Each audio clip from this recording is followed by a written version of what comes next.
Manage.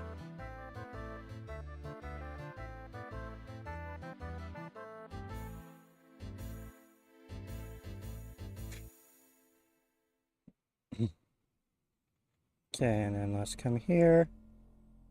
There we go. All right. Sorry about the setup, guys. I forgot to schedule everything before, so let's go just monitor our live real quick. I am in frame, right? I wasn't actually planning on being at this spot, which is why I'm a little late. My original plan was to be upriver a good bit at my favorite spot. It's a nice sandy beach, but there was a huge family there, and I didn't want to disturb them with, you know, me just narrating and people wondering about their kids being on camera and shit like that. So I decided it'd be better if I came up here.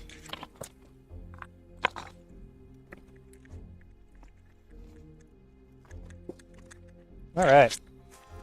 Hang on, I'm gonna take off my jacket as well. I have been exercising quite a bit. It's a 1/4 mile hike to get down here. I got down here and realized I left my phone in the car.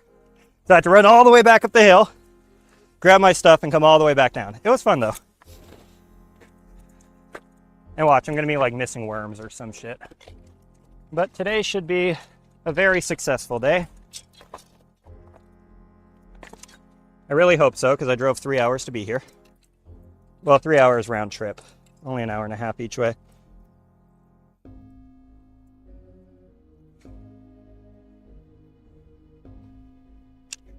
And we have like our rocks all on breakaway line, like I showed in my video today.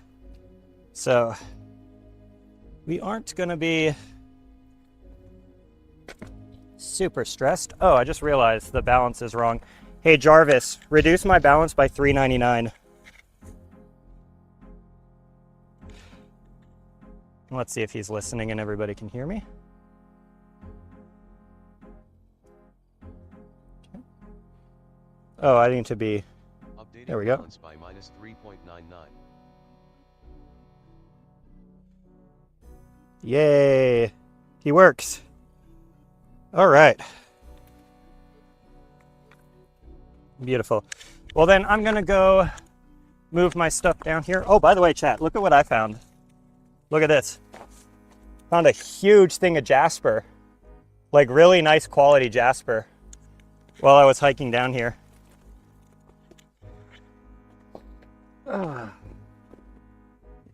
Hello, everybody. It's a pretty popular live today. You guys seem to really be liking this series.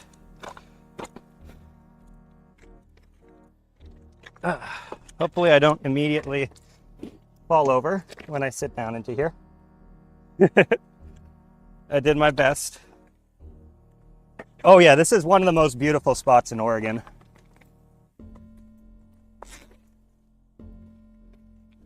I'll actually show you some real, as soon as I get these worms set up, I'll show you something really sick that you guys are gonna love.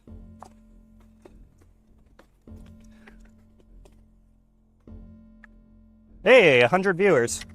Haven't had that in like 6 months. Welcome aboard, everybody.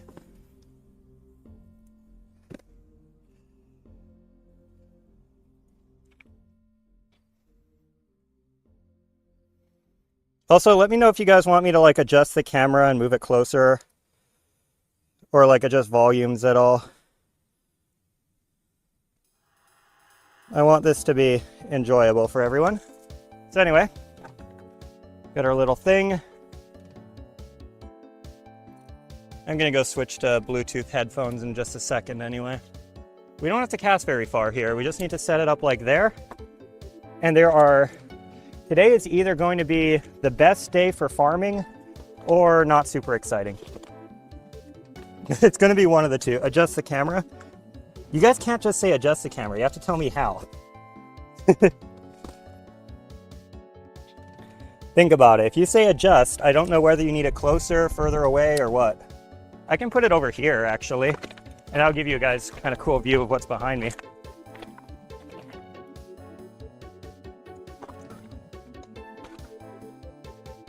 Because like, look at that mountain off in the distance. Oh, and we're already getting fish. Yep, there we go.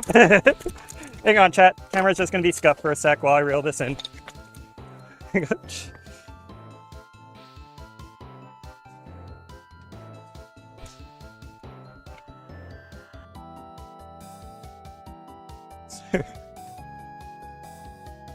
We still have a worm? Yeah, we still have a worm, so he just missed the hook. Let's cast it right back out. And if that's how fast the first one was, this is gonna be a great day. Oh, shit. So, let me go set this back up. Wind conditions are good. I sometimes walk away with like 50 bass here. And they're invasive, so there's no bagger size limits. But here we go. Let's go adjust the camera to there. Uh-oh. Let me go fix the thing it's sitting on so it's stable. All right. That means you guys don't quite get the nice mountain. I really want that mountain to be in frame. But I also want me to be in frame. Huh. I guess I could move the chair.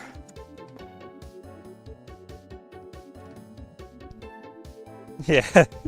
The chair's a little scuffed. I feel like the chair is the problem in this setup.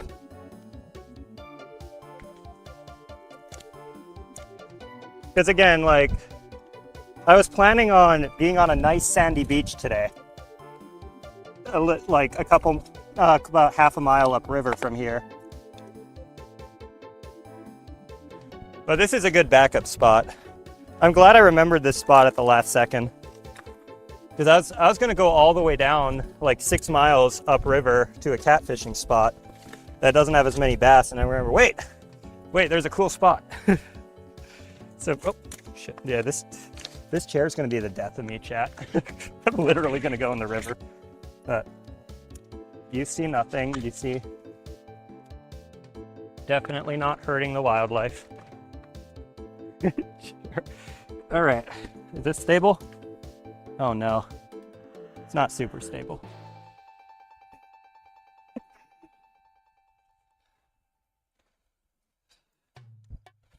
All right. I guess we're just gonna have to, shoot, my jacket's gonna go in the water. Oh my God, hang on. I just realized how bad of an idea all of this is. Okay, lay down the chair, stay, way down the jacket, stay. Okay, there we go. All right. Chat, is everything nice and visible for you guys? It is very warm. I'm glad I came here today instead of yesterday, because the wind would have been twice as strong.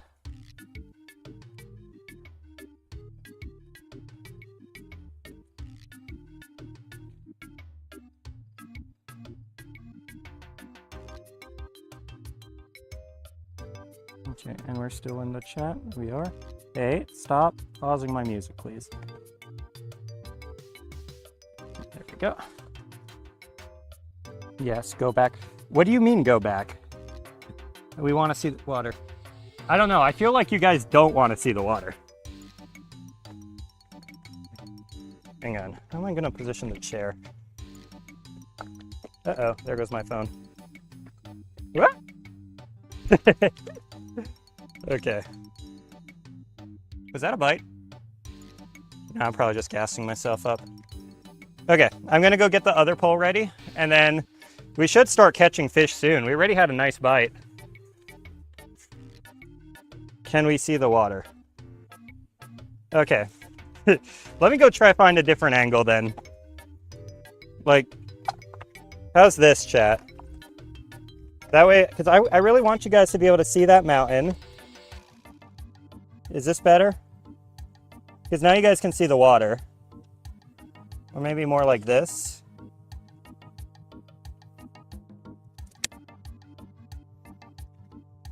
Okay. How's that? Because you all get the nice mountain over there. You get the cliff. I guess the cliff probably isn't that interesting, so let's more turn it that way. Okay. How's that? Ugh.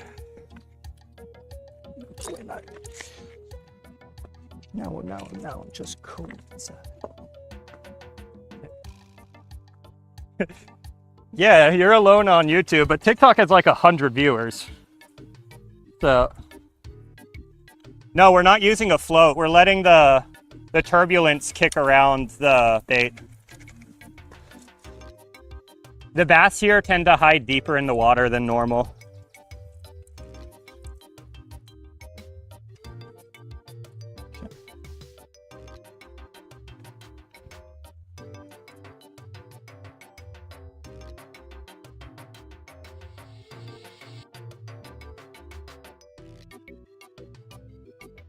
I'm gonna use a lead, half-ounce lead on this one. All right, I'm glad you guys think it's perfect. Because I plan on being live for like 6 hours today, chat.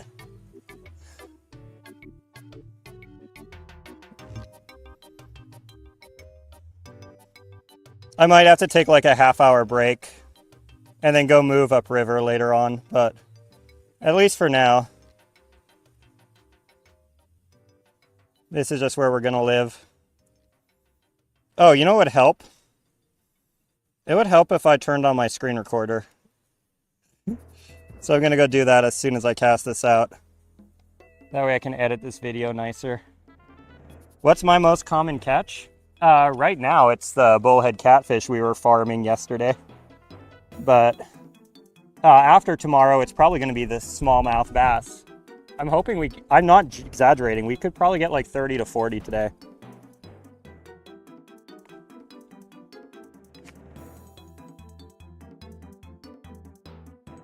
No.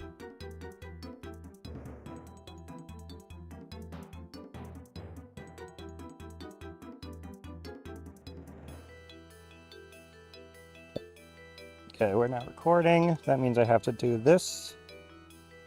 Watch. There we go. What time is it? It's about 2 p.m. I'm planning on being here until like 7 or 8 o'clock at night, if the catches are good.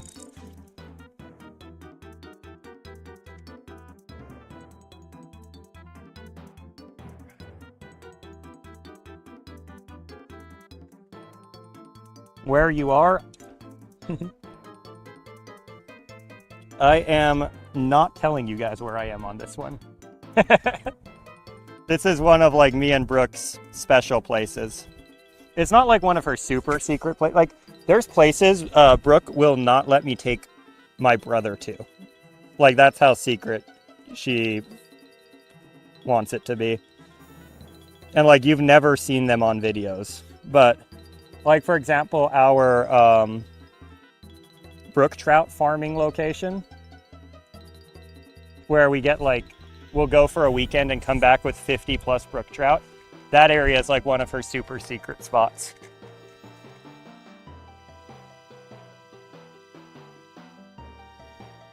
And this one's not super secret, like we take friends here. But this place is very, very remote. You can tell by the boaters behind me, it's not that unknown though.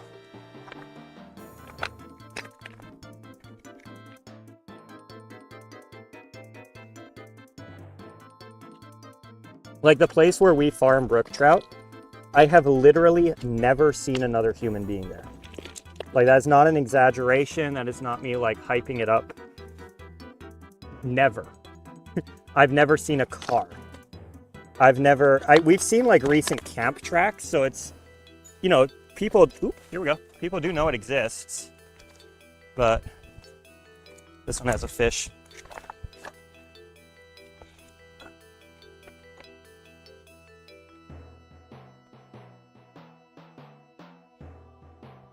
Yeah.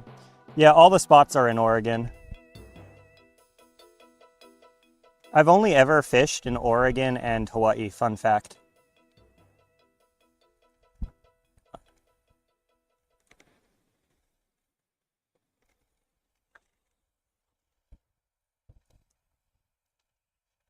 Okay, let's see if we lost the bait. I did bring an extra 24 worms with me today. That's why the bank went down. I went and bought more worms before coming out here. Because if things are going well, we'll go through all those worms really fast. Oh, shoot. Jesus Christ. Leave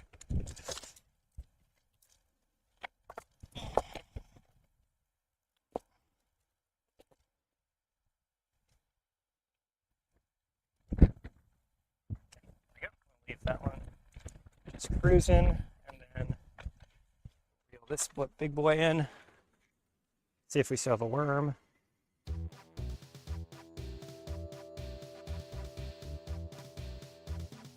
We do not have a worm. See, that's what I'm talking about. The fish here are fast. So I pretty much always want to be having at least one rod in the water with bait on it. That means I'm not going to be the most engaged streamer today, just because I'm going to constantly be working and worming things up. Oh, there we go. Didn't take it though.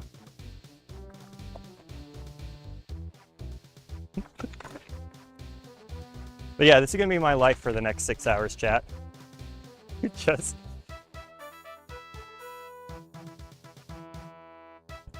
keeping the worms on the things.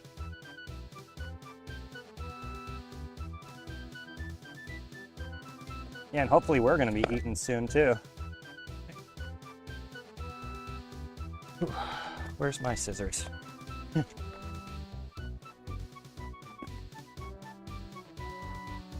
Nice. How's fishing in Sweden? I feel like you guys probably have like huge untapped resources. I bet you guys have tons of crabs.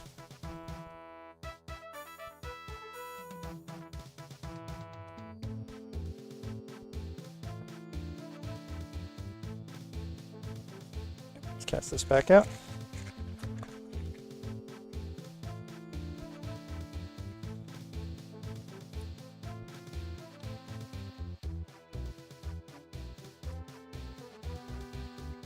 This rock actually looks like a really good holding rock, so we're going to use it.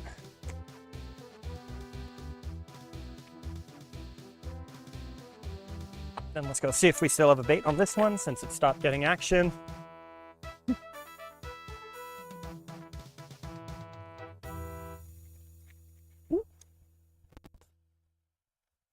I literally had a fish try to take this as I was reeling it in. The rock skipping incident where I was casually getting 7+ skips on super windy things, and then before I could get a better thing, my stream cut out. You mean that incident?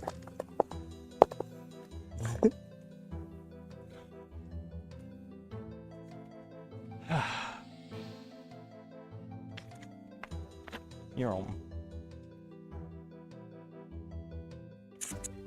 What you guys talking about, Sweden?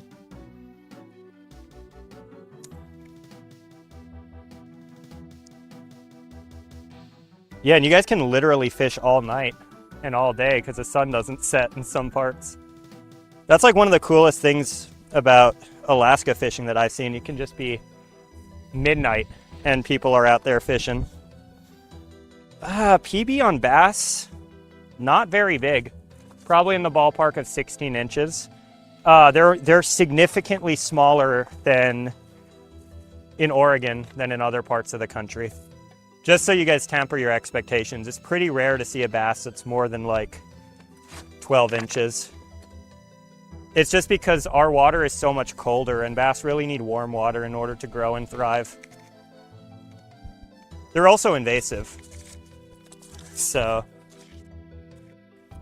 like an invasive population that's blowing up, they don't get very big. They're all competing with each other. It's not like there's a healthy ecosystem of predators keeping them in check. What was I gonna get? Oh, I was gonna go get my water. Hang on, give me a second, chat.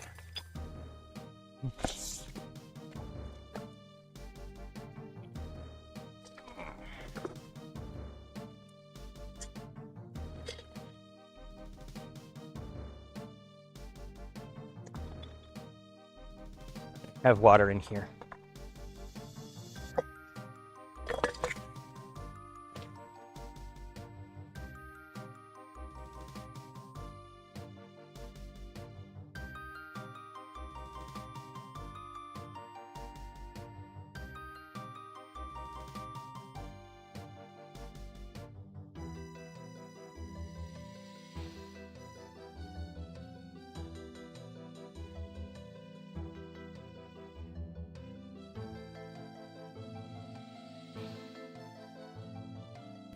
Why did my microphone go off? Oh, I get it. Connect. There, chat. Is my microphone better now? I don't think I had the right setting on. I think my microphone was kind of cooked for a while.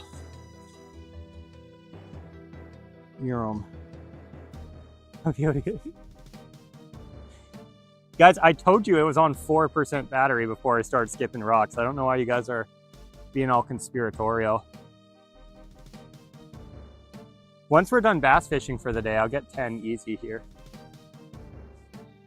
Because here it's like flat, clean water.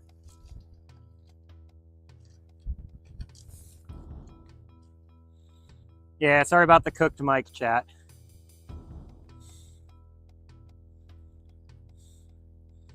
I was looking at it like while I was getting my water. I'm like, why is it blue?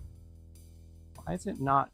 So like I tried rebooting it, and then I realized I didn't have any of the software turned on.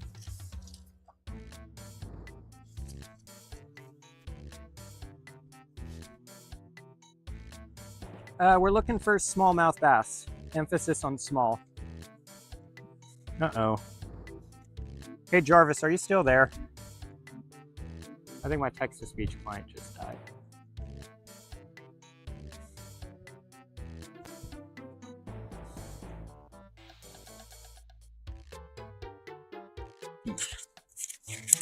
Yeah, I've never specifically looked for pike minnow.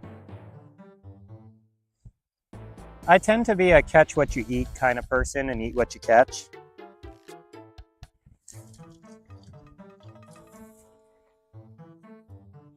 So even though there is the bounty program, I tend not to go out for them. Hang on, chat. I'm going to go try to see what's up with my mic.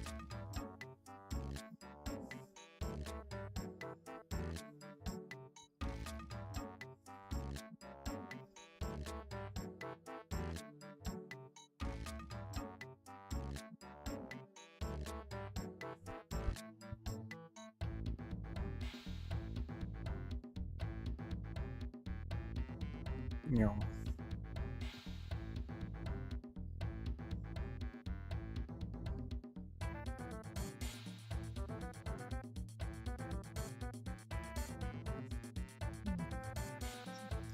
What the heck is happening here? Live monitor.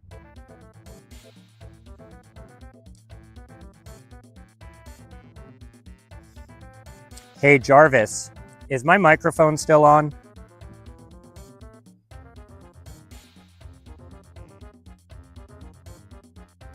Yes, your microphone is on. Hang on.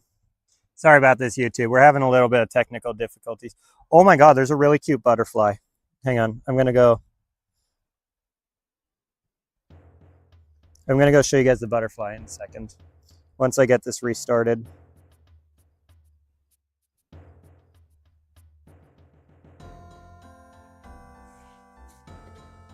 Oh, where'd he go?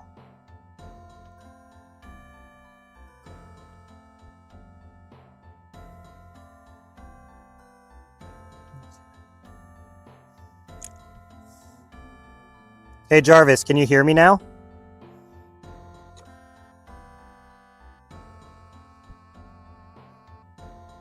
Yes, I can hear you. Okay, my text-to-speech is back. Sorry about that, guys.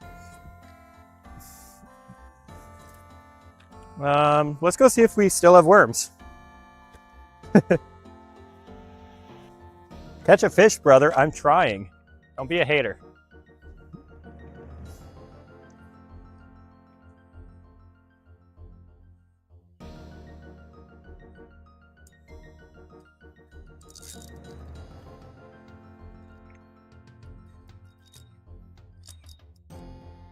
Ah, you fucker. You got off.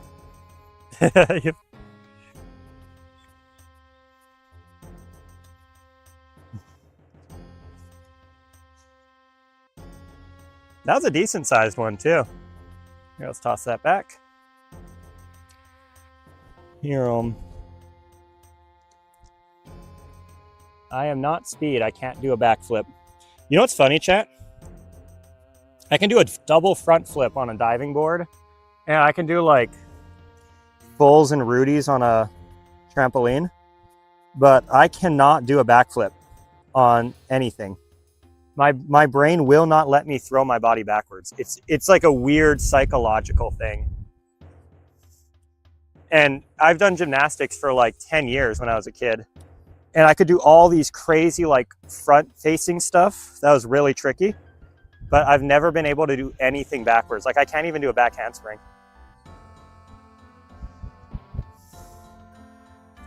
And it's entirely psychological. It's like just something in my brain won't let me do it.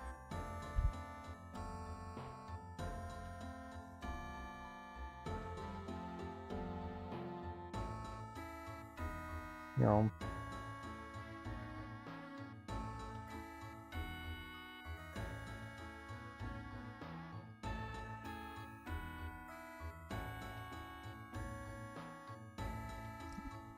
I'm gonna go check the other one real quick.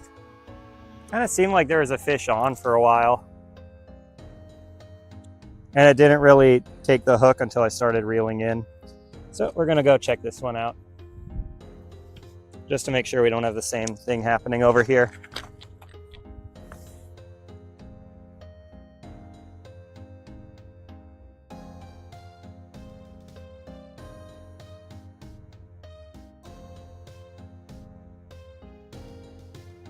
Or worse, we have no worm at all and we're just fishing with hopes and dreams.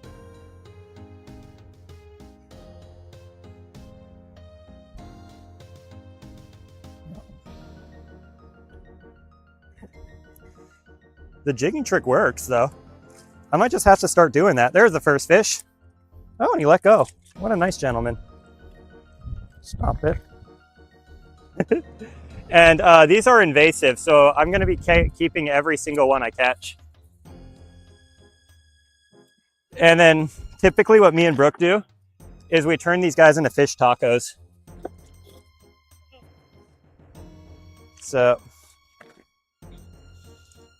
basically, strat is whenever we catch a fish, I'm going to go, hang on, my processing stuff is over here.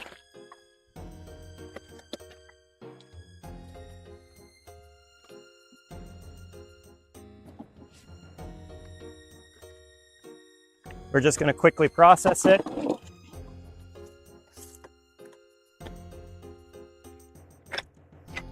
So, first of all, here you go. One very not happy fish.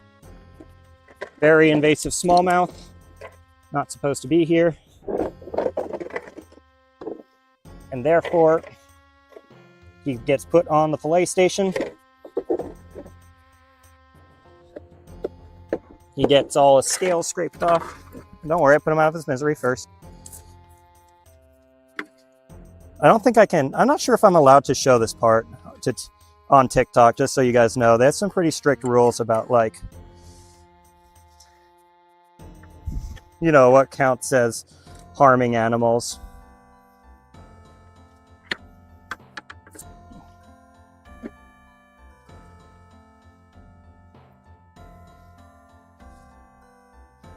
And we just get our knife out. Hello.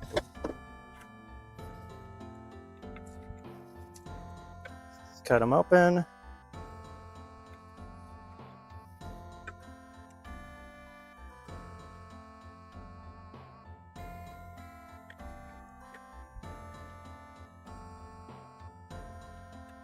And again, I'm not showing this part because I don't know what the terms of service on this are. But I'm just down here processing Mr. Fish.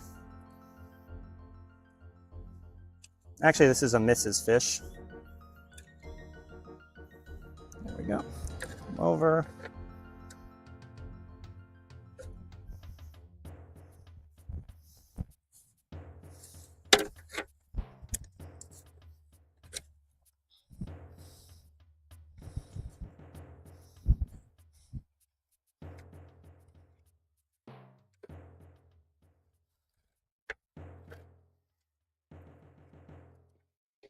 Rigor mortis is fighting me. Hang on, give me a second, chat.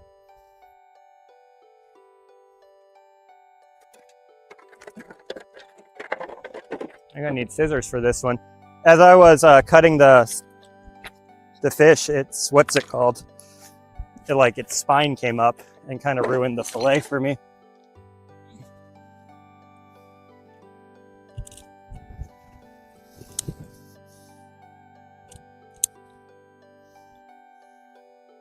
Sorry about that, Mr. Fish. You put up a good fight, but you ate too many natives, and now you're coming home with me for dinner.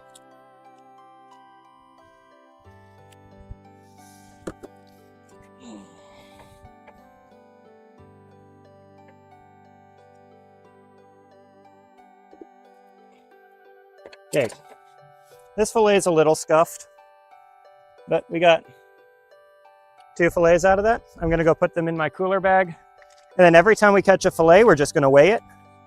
We're gonna add that total. We're gonna be valuing these because there's gonna be a little bit of rib meat. We're just gonna call it $8 a pound instead of the full $10 a pound. And that just makes life a lot easier on the calculation because it means it's 50 cents an ounce instead of 62.5 cents an ounce. So I'm gonna go wash my hands real fast. We're gonna go add that fish to the total. And that's gonna be our process today. I'm actually gonna, once I come back here, start jigging.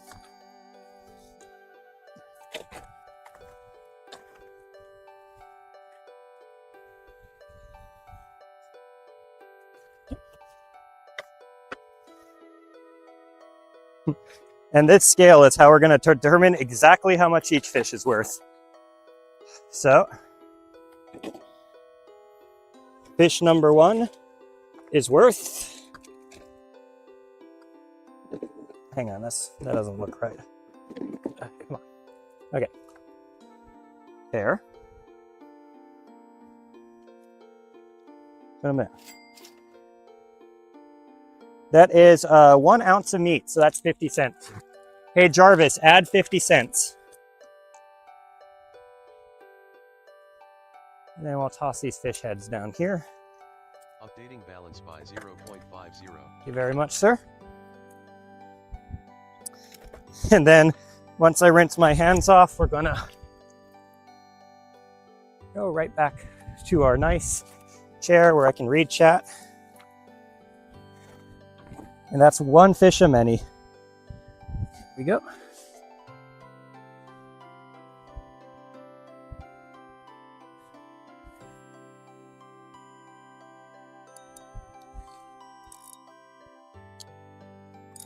Uh-oh. What are we snagged on? Oh, we'll never know. Damn it.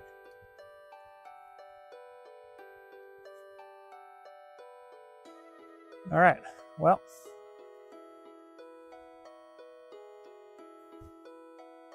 Which pole had the, chat, which pole had the weight? It was this pole. So, hey Jarvis, reduce my balance by 44 cents. We just lost a weight, like a weight. Uh-oh, I'm gonna have to go get that bag. Updating balance by minus 0.44.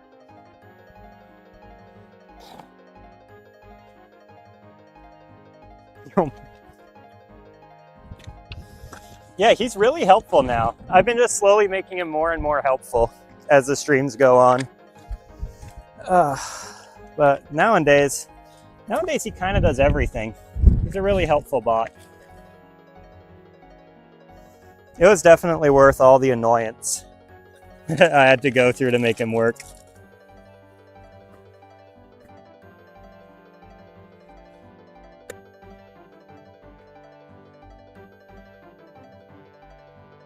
Here, we'll move this a little closer too, just so I always have it around.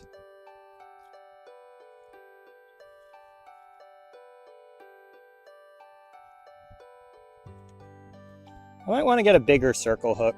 Like, not a huge one, but just a slightly bigger one. Because of how many fish we're able to break off. We're just using worms for bait right now, regular night crawlers. And I'm going to be jigging them to make the bass a little bit more interested. You know.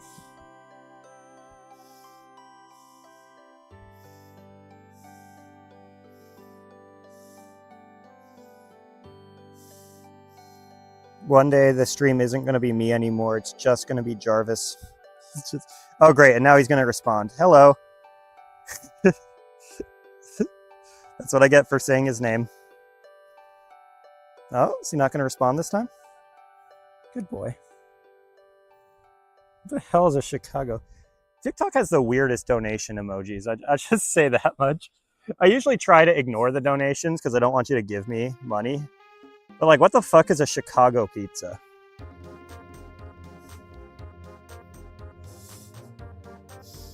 You guys feel me? It's like, oh my god, there's the cute butterflies back.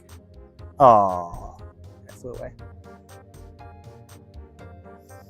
The butterfly only shows up when I'm not able to go quickly move the camera towards him. But he's really cute. It's like this little iridescent blue and black one. He's a very silly creature is what I'm trying to tell you guys. And I like him.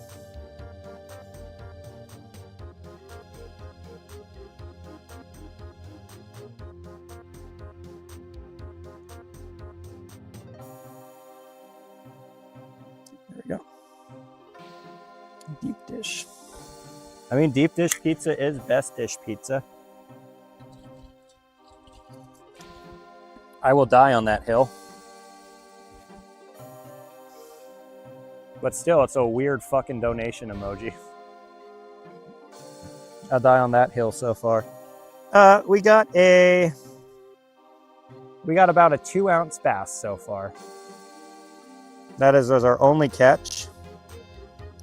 So we went plus 50 cents, and then we immediately went back down to minus 50 cents after I lost a rig. So I'm just trying to get another rig up. Oh, damn it. And then we should be fishing.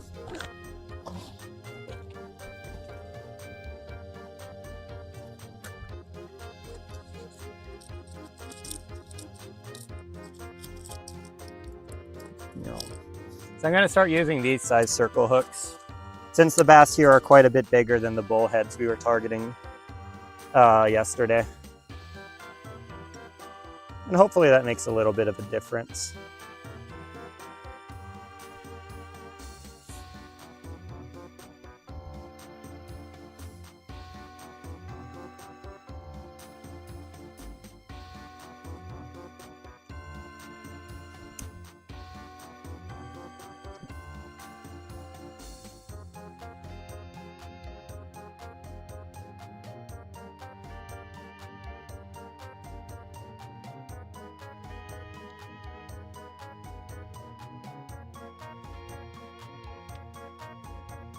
This way.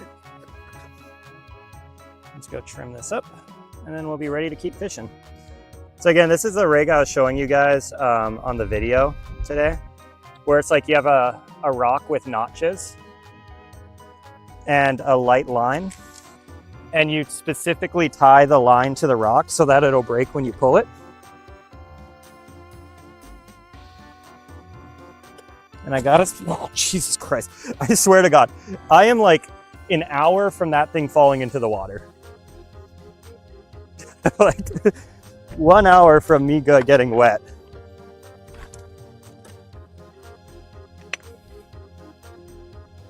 And yet I am not smart enough to move any of this.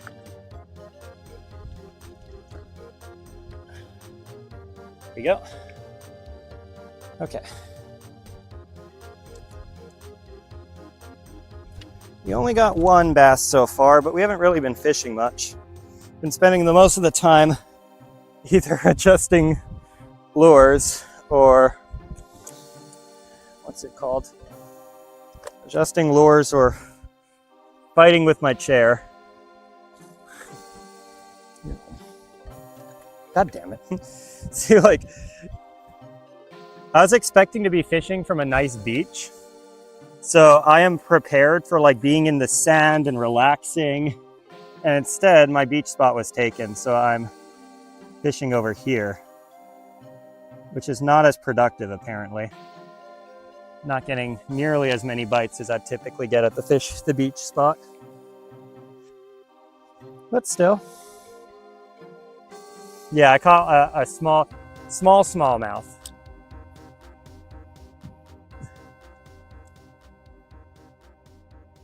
You're home. All right, thank you very much, Mark. Brooke has competition now. That's something Brooke would say in chat.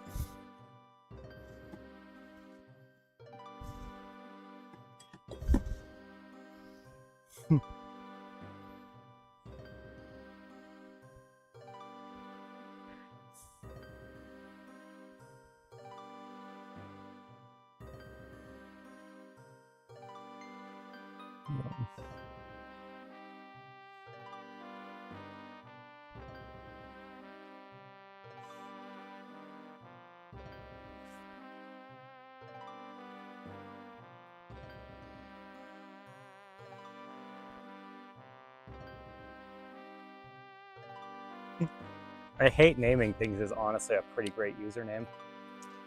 I will admit that much. You're home.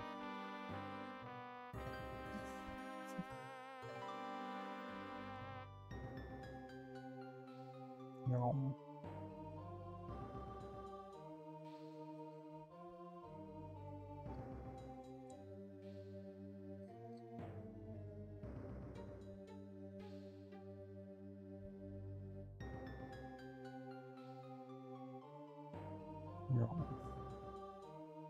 Oh my gosh, stop giving me money. I appreciate the kind words, but I would much rather you guys use your money to do something productive with your lives rather than giving it to me. I thought I had a fish on. It's just a rock. Ooh. There's a bug who thinks that my skin mark is... Here, I'll show you. He's being really cute. Look at this little goober. Look at him. Look at this little... Where'd he go? There he is. He's trying to eat my birthmark. You guys see my birthmark there? Oh. Hello. Doing good. Are the guys still at the beach? Ah. What was that? Yeah, it's a lot better place, but they were there first. Maybe.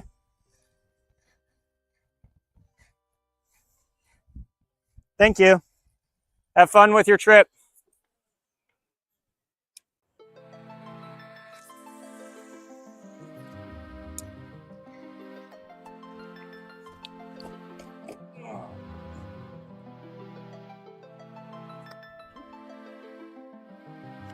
All right, let's keep fishing.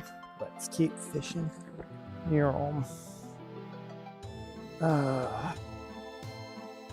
What are you guys talking about? Lightning bolts. Mike and music. Mike died. Never mind, it's back. Getting started fishing can be dirt cheap. So like these rods I use, They're just from Walmart. They're about 18 to 20 bucks a pop, depending on where you buy them from. And I'll be honest, they break. Like, they're not the best rods, but they're super cheap. So what I'd recommend is getting like a on for like 20 bucks. Then getting a $1 pole. And here's a really important thing. Spend 20 bucks on circle hooks and good casting thread. So now you're at about $60 total. Then to wrap it up, you probably want to buy some mono, like some nice, just cheap mono, and that'll be your leader line, and a bunch of swivels. And in total, you're looking at about 80 bucks. But it only takes a few fish to get 80 bucks worth of food. Like that's the cost of a single video game. Yard sales are also like a good way to get, what's it called? High quality gear for cheap. But the reality is when you're beginning, like when you're a beginner, you shouldn't be getting high quality gear. The difference between like a good rod and a cheap rod is not noticeable until you get really, really good at fishing. And even then, like I smash my rods, like I'm really forgetful. I run over my rods with my car because I take them out when I car camp. So that's why I stuck with grit sticks. I don't really notice the difference. Like I only notice a difference when I'm targeting really large species. Like a lingcod fight on a grit stick versus a catfish special is night and day. But you're not usually reeling up a 8-pound fish that fights like a monster. You're typically reeling in like a 2-ounce bass like we just saw. Yeah.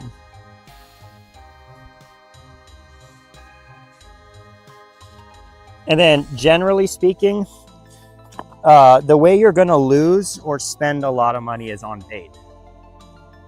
So if you can find a way to reliably get bait for free, that's usually the best case.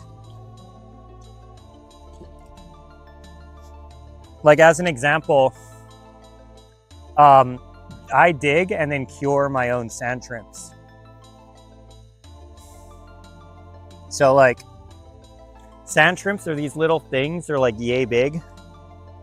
If you go to a bait shop, it's typically about 75 cents a shrimp.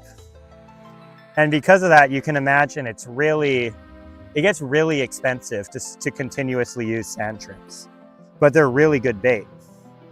You can dig about 100 shrimps in 30 minutes if you know the technique.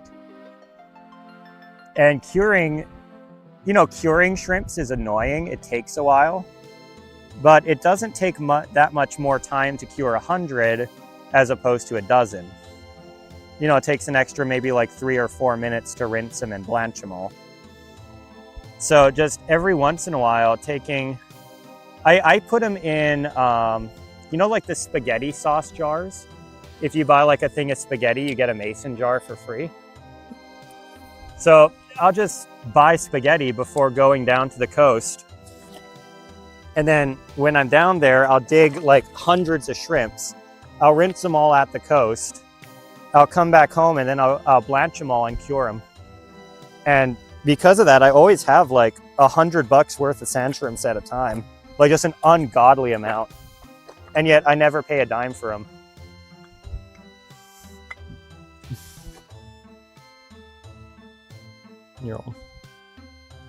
And yeah, you guys can like use gear in the wrong, quote unquote, wrong places.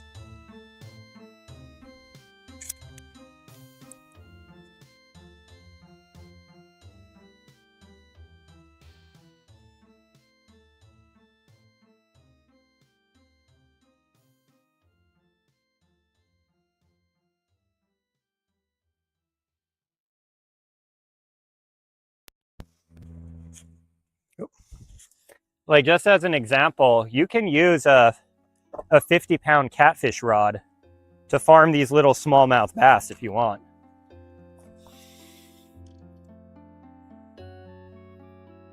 And because of that, I generally recommend like medium action or heavy action for your first rod, because you can catch bluegill on heavy action, but you can't catch catfish on light action.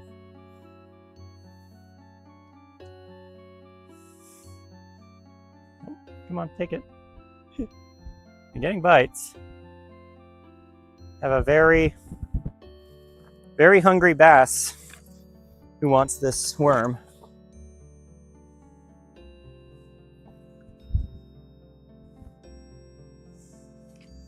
Doesn't seem to be the smartest bass either. Oh, come on. Back to the live chat. Phone. There we go. How much is a carp worth? Carp's worth nothing, boss. Yeah, I'm using worms right now. I went and bought some worms. Like, worms are kind of that like cutoff bait where if I will sometimes dig my own worms, but usually I'll just purchase them. They're pretty cheap.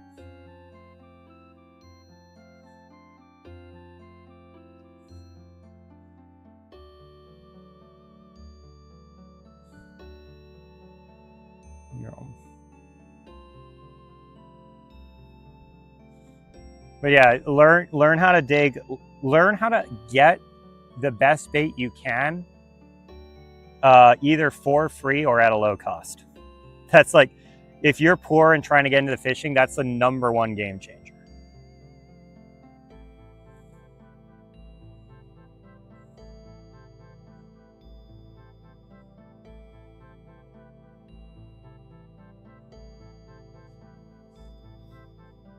Like here, I'll give you a really, yeah, I did deduct. That's why we're down. That's why it was so important that I get over $5 before starting today's stream.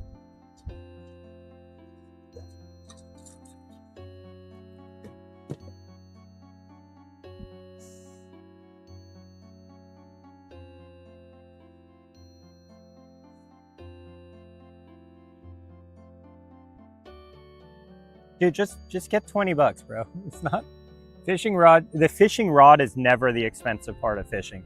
The really expensive part of fishing is just driving to fishing locations. It's like a big reason I bought an EV. I've driven about, again, I'm a content creator, so I'm not a good example, right? I'm obviously going to be heavily skewed, but I drove about 65,000 miles in the last 2 years. So having a car that costs, what's it called? 2.5 cents per mile in electricity, as opposed to one that cost, what's gas at now? Like $5 a gallon, 20 mpg. So 25 cents a mile in gas. You multiply that out by 60,000 miles, I've saved in the ballpark of $15,000 just in like gas expense from having an EV. And granted, you know, that's also me commuting to and from work and going on road trips with Brooke, and you guys aren't going to drive that far for fishing spots, but that's where your money's going to go. Your money's going to go to campsites and or hotels if you're feeling fancy. It's not going to go to the fishing rod. It's going to go to car insurance more than it's going to go to the fishing rod. I might have to break this rig, chat, but hopefully it's just the rock snagged.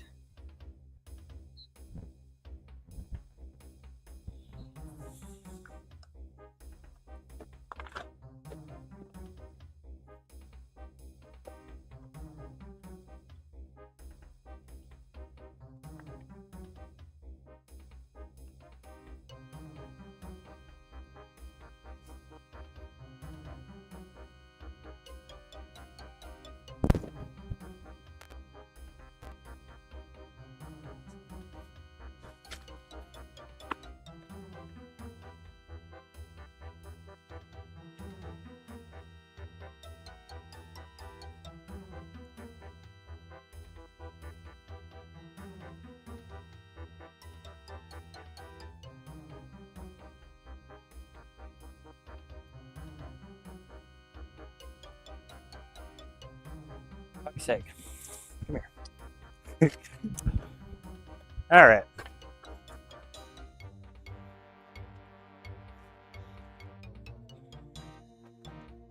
Yum.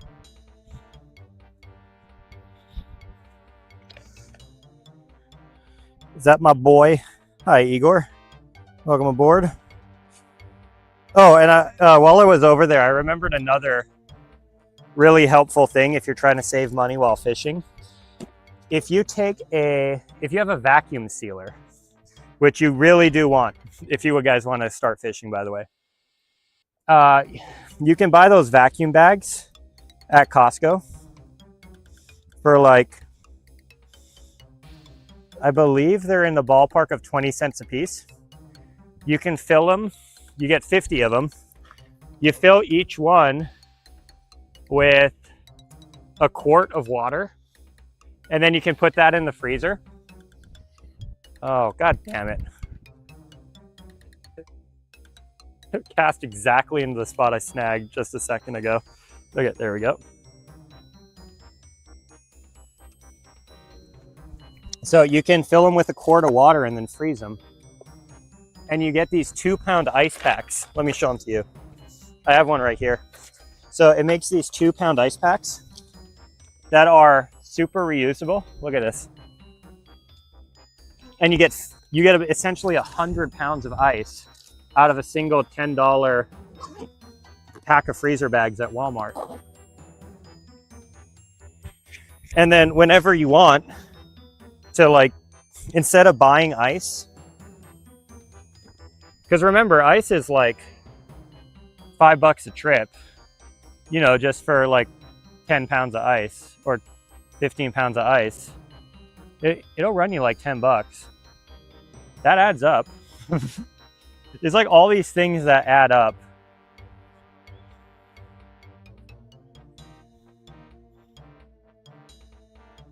You go on, you know, you don't think about it. You go fishing every other weekend.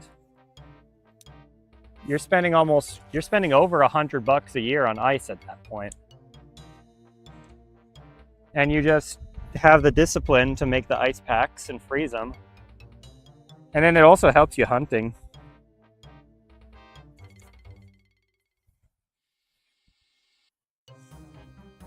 Because like those ice packs are essentially block ice.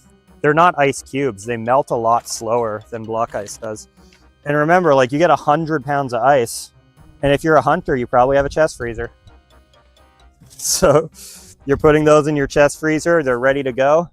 You load up all your giant ice blocks, and then when it comes time to, you know, process something in the field, you have all the ice ready to go. Nothing goes to waste.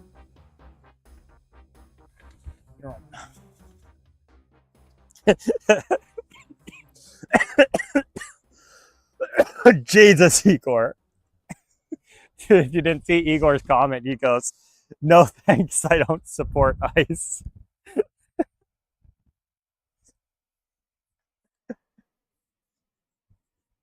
Dude, I am so tempted to do the salute the troops command after you said that.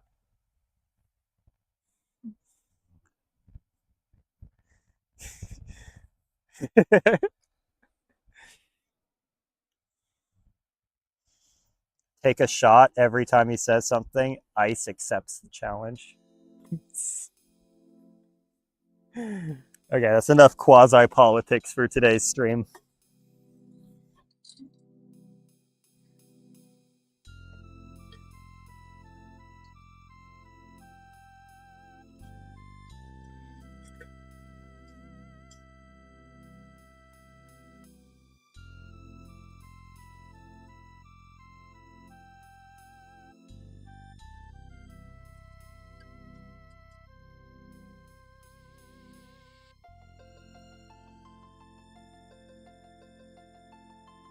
You guys want to know a real crackhead thing you can do with ice packs, by the way, if you make them yourself?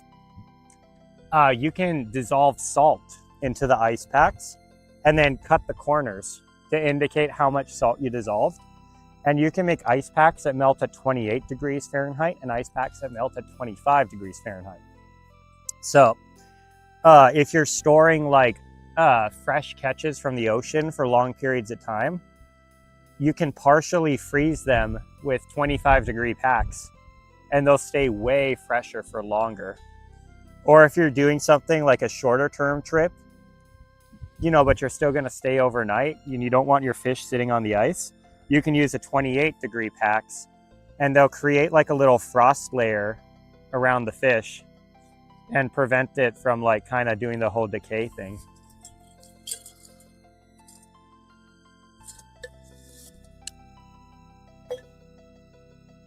The only annoyance is if you do that and those ice packs burst, because when you make your own ice packs, they burst a lot. The cleanup can be kind of obnoxious. I've been trying to figure out how to reliably get like 10-degree packs to freeze. I've been trying like isopropyl alcohol and stuff, but the problem is you can't have anything that weakens the pack, and the alcohol weakens the pack. And if you try to get that low with just regular salt, it freezes weird and janky. Like instead of being a nice solid block, it forms like this weird like slush.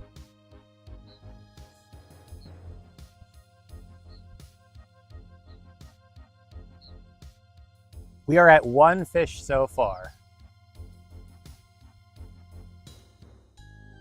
It's not looking good.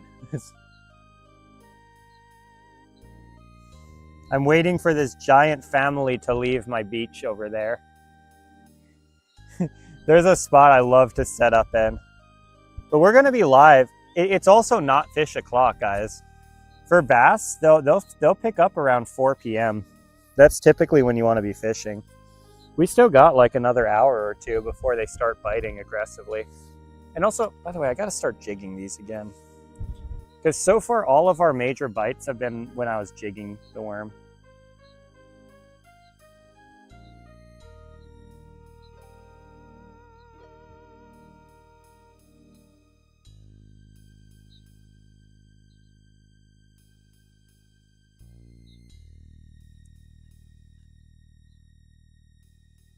One fish, 2 fish, blackfish, bluefish.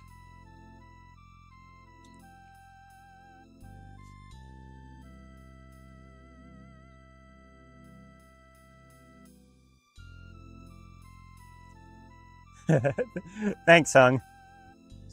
There's like I care a lot about the audio because I like to listen to streams and YouTube videos. So I try to make my videos something that you can like do chores to in the background. And because of that, audio quality is super important. You know.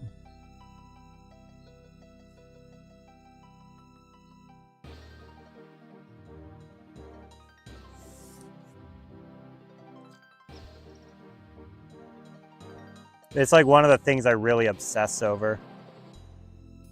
And why I get so paranoid about, like, my microphone not working.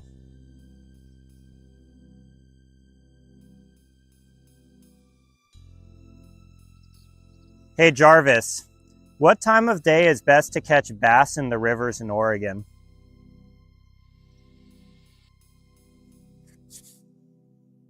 Just making sure he's working still. Yeah, he's still working. Music's from Old School RuneScape. AKA the best time to catch bass in Oregon rivers is during the early morning and late evening when the sun is low and fish are most active. These cooler hours are especially productive during the summer months when bass move to shallower water to feed. Yeah, that's what I thought. I don't think we're going to see too much action until like 4 or 5 p.m. And then we'll see a lot of action. Anyway, the music's from Old School RuneScape.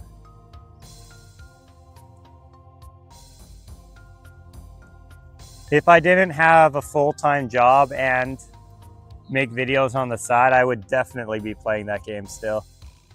And a girlfriend.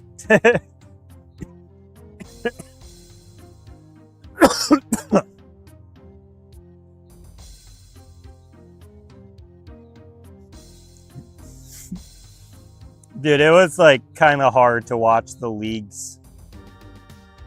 You know, like they're doing a thing called leagues right now, which is accelerated XP rates and all these fun, super overpowered stuff. They only do it like once a year. And I'm like, God damn it, I'm committed to a video a day during this month. I'm committed to a video and a stream every day while the most fun part of RuneScape is going on. Oh well, I'll get next league. But it's also like a turbo time sink.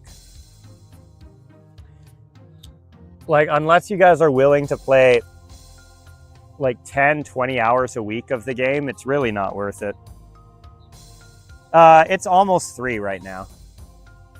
So we probably got about 2 hours of this chill fishing. And I'm really hoping that family leaves so I can steal the...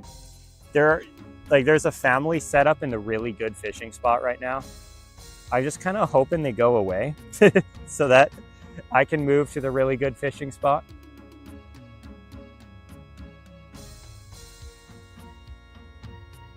I'm gonna go check if they're still there real quick.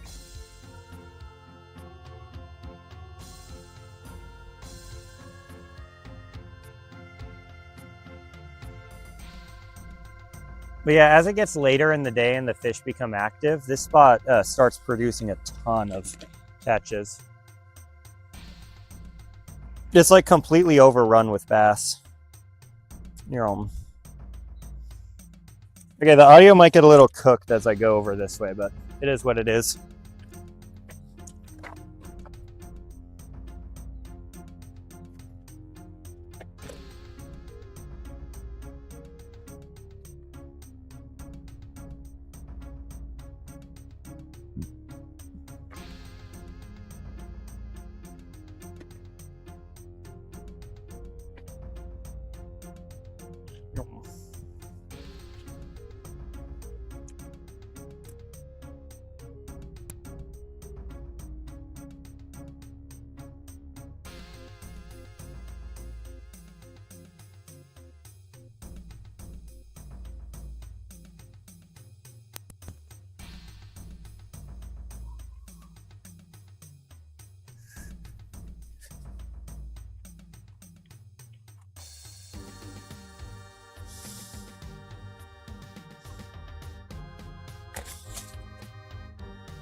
Here we go.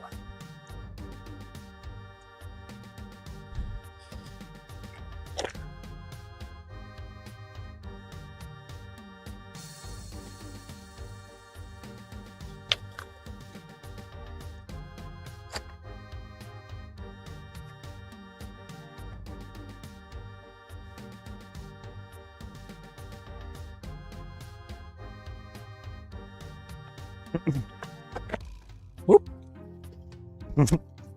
All right, because Igor's a hater, we're gonna take a little detour.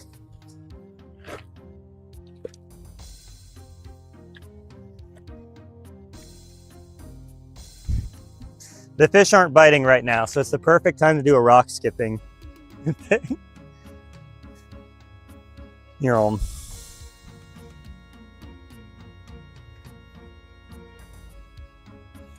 right, let's see where the thing lines up. They were giving me crap for not being able to skip 10 times on command yesterday. So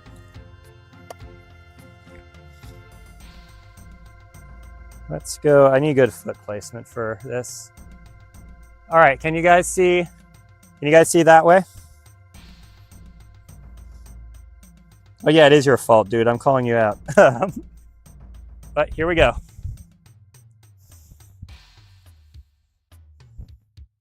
If I get 6 or 7, we're doing the emote. Just kidding. 1, 2, 3, 4, 5, 6, 7, 8, 9, 10. Yeah. Easy. That was like 15. Get absolutely cooked, Igor. 1 and done.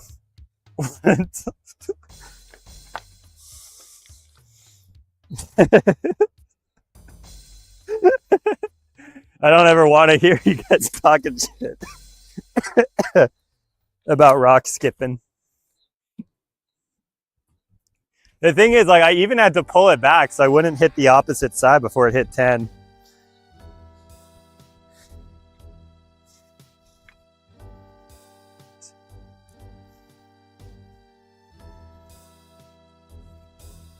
Here, I'm gonna do a one and done. I'm gonna skip it to the other side.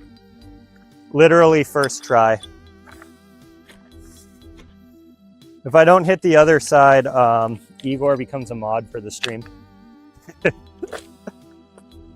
I'm only kidding about that because I know he'll abuse his power immediately. He'll just mute every single person coming in.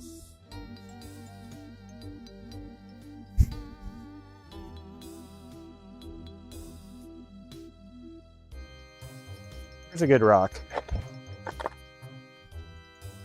Here we go.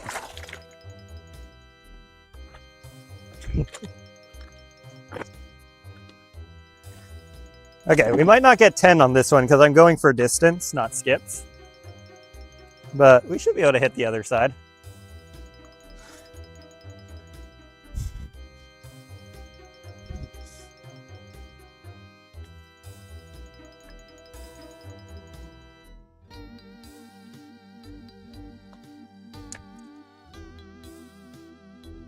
Damn it.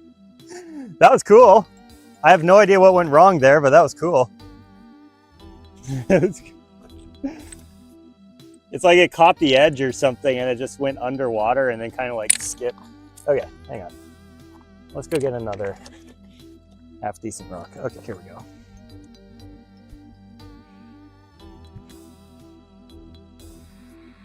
Man, I'm not getting the other side.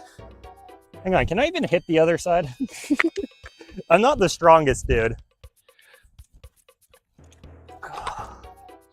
Okay, yeah, never mind. That was never going to happen. Nah, it's going to happen. Look at this rock. Oh, wait, you guys aren't even able to see what's happening. Go.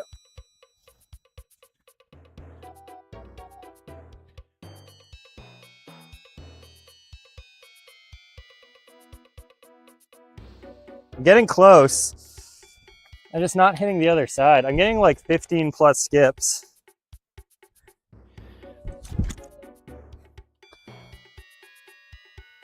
Boom. Boom. Who's your boy? Now, I'm mad that wasn't a one and done, but still. How far away is that?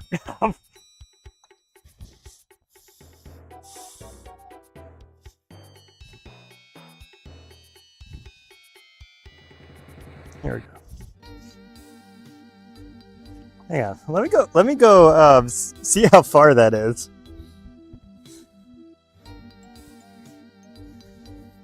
Yeah, I needed to switch to a smaller rock because I couldn't get the distance. Boom.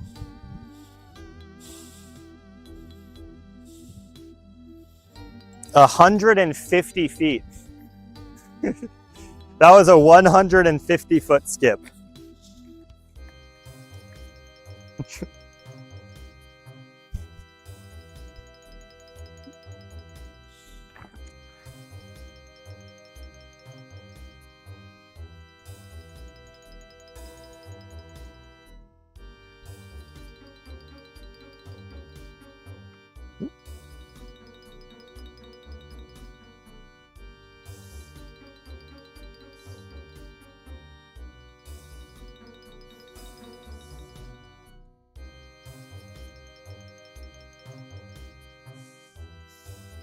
Isaac, I swear to God, if you do that, I hope you get pulled over. I know you're probably baiting, but don't joke about that kind of shit. Because some kid is literally going to do it.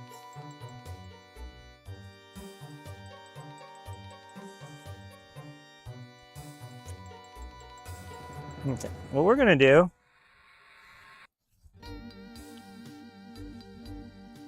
Bro.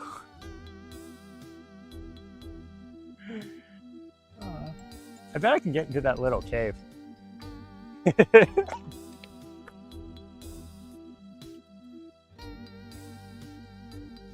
go get distracted. Since the fish aren't biting, let's go do something fun. There's a little cave in there, in the cliffs. Oop. There we go. I want to try to get into. I'm going to test the rock first. I'm not stupid. But this does look kind of fun.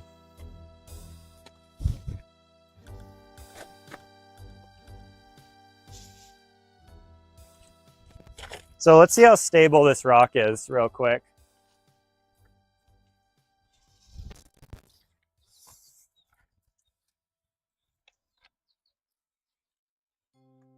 Oh, never mind, Chad. This rock is ass.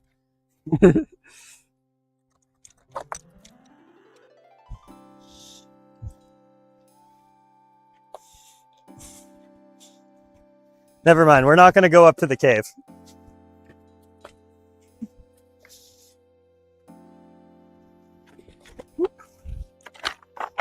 God damn it.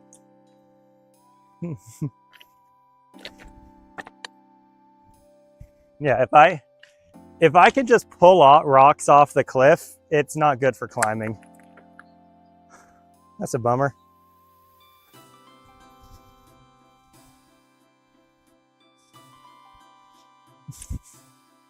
Hi, Brooke. Don't worry, we're being safe. We're not making any reckless decisions right now.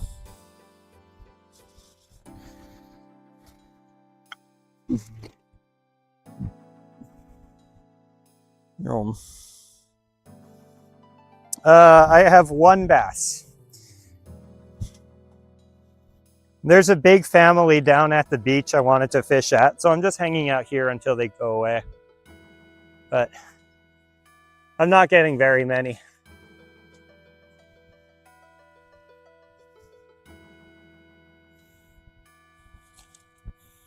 Here, I think what I'm gonna do, I think I'm gonna go fish over there for a bit. So let's go do that. I'm gonna need to do a battery swap soon.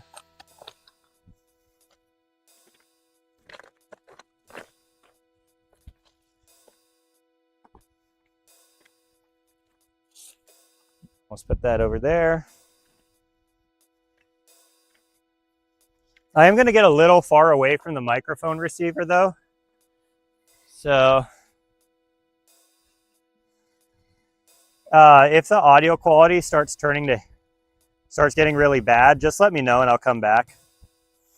But I just want to try fish over from this little perch. Just try something new. Oh, actually, this could be a nice spot to just kind of chill for a bit. Shit. Well, there goes my rock.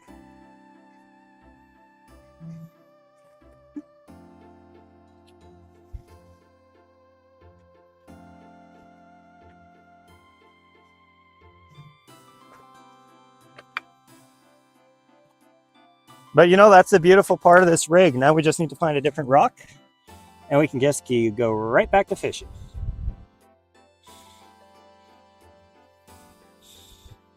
No financial loss at all from that.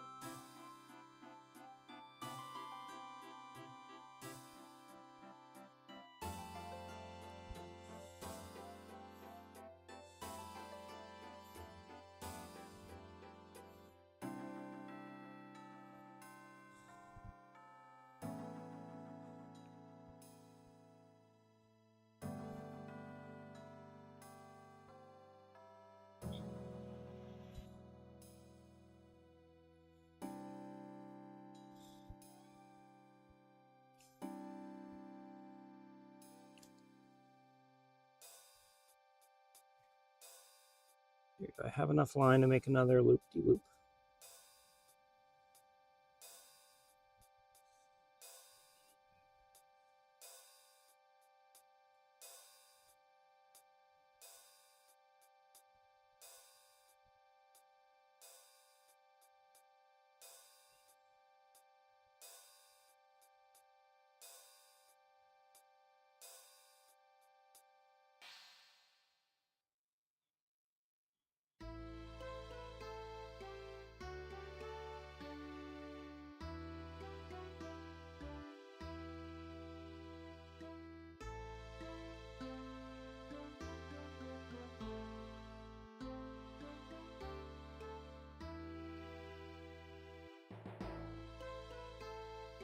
Let's go find a rock.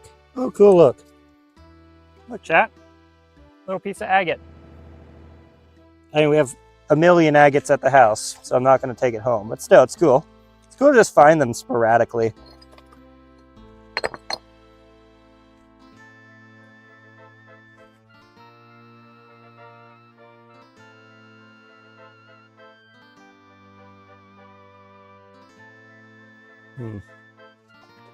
Yeah, this might not be enough line to keep a rock on, but we'll try with a small one. And we just won't cast it as far.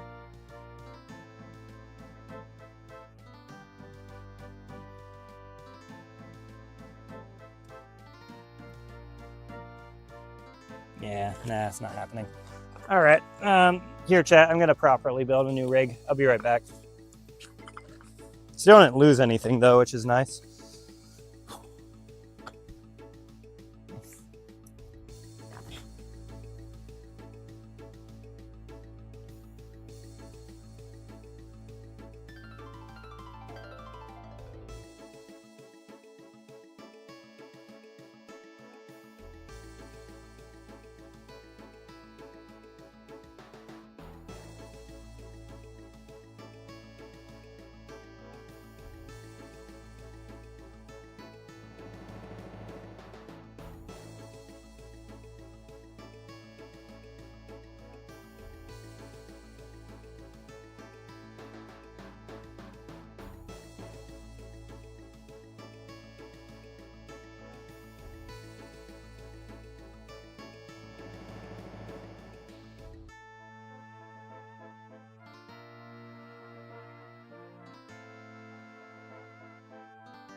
Let me look that up.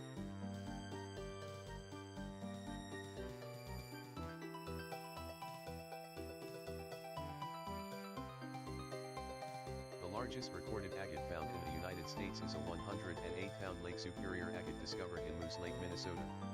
It was found by Paul Ward in a gravel pit and is currently on display at the First National Bank of Moose Lake. For comparison, a massive 60-pound agate was also recently found.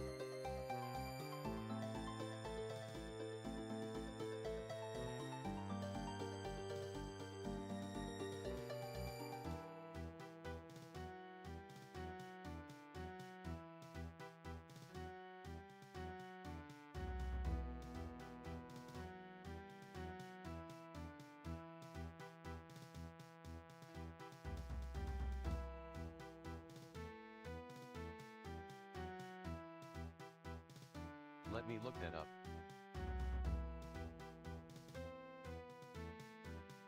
The largest agate ever found was discovered in Fuxin City, Liaoning Province, China, in 2009. It weighs over 134,000 pounds and measures roughly 8 feet tall by 16 feet wide. This massive specimen is officially recognized by Guinness World Records as the largest in the world.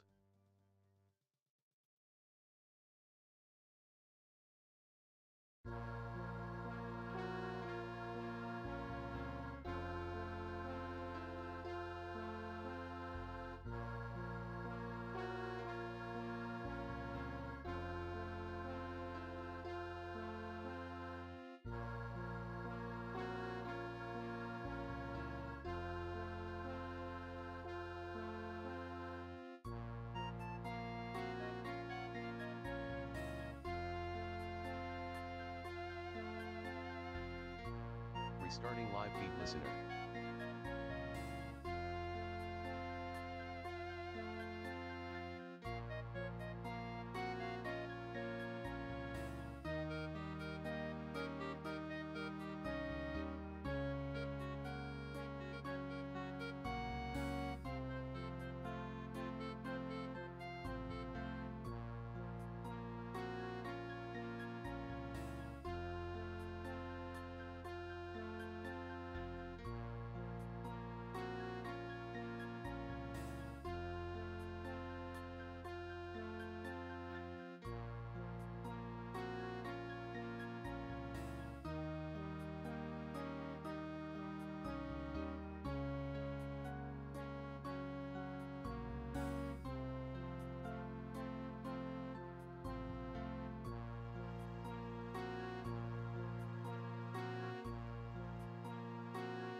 Come on, hit 4.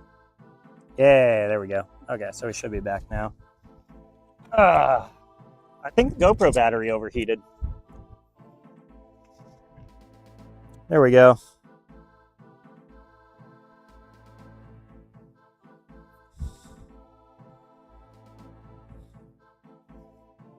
Hello. We did it. We saved Bikini Bottom.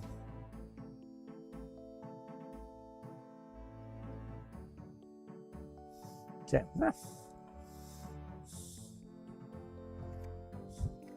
Okay, let's go fish. Sorry about that, chat. Ran out of GoPro battery. Or it overheated. One of the two. Not 100% sure which. Kind of doesn't matter, though.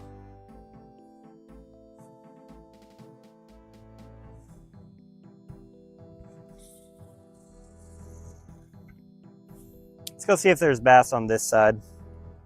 Can you guys hear me all right still? I am pretty far away from all the receivers.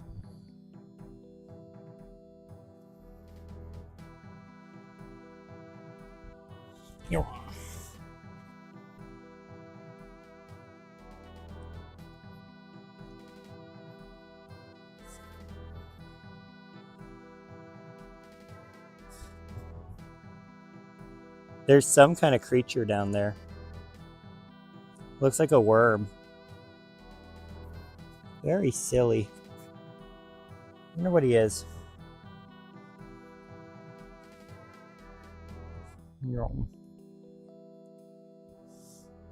See about clear. Yeah. All the rookies don't know that if the stream disconnects, I'm back very fast. Uh-oh. Are you kidding me?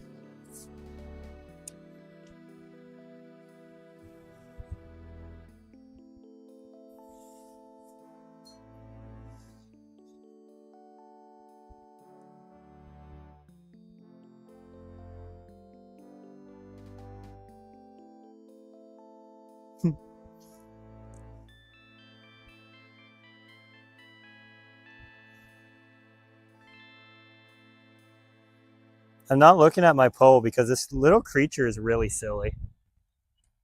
Oh, should have been looking at my pole.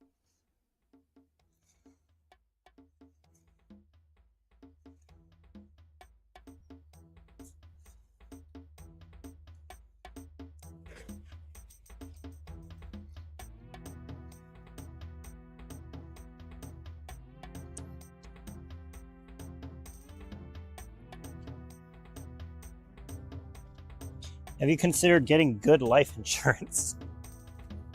No. If I'm dead, I'm dead.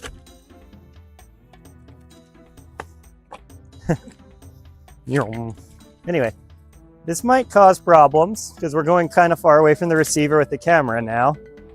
But look at this little goober. He's very silly. Where is he? Where'd he go? He's right here. There he is. Look at him.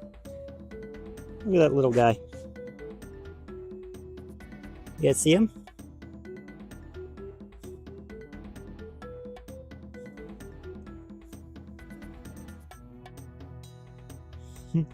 Here, we might have to put you upside down, chat.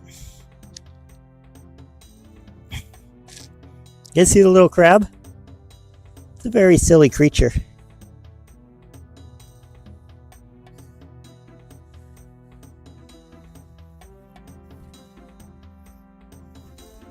Little freshwater crab. Certified goober. Yum.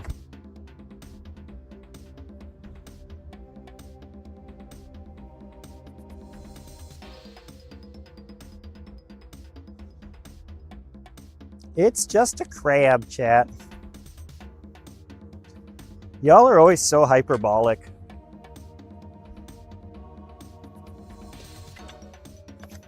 Let's get another worm on and keep fishing, though.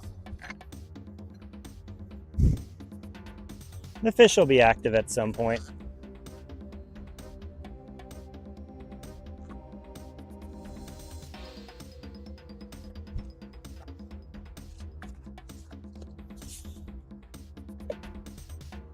Look, you know what? Let's put a big worm on so it squirms. I'll show you guys how to inflate worms later. That makes the fish tend to go real crazy for worms. Let's cast this big boy out.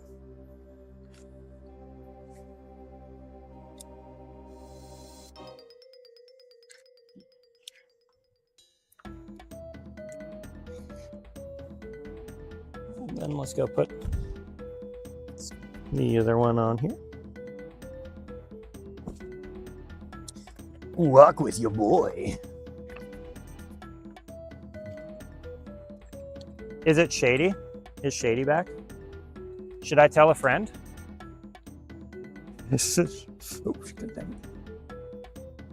Your girl's asking when you'll be home. The crabs are cute. How much do you think the crabs are worth for this series? Because they're protected. So you can't legally sell them.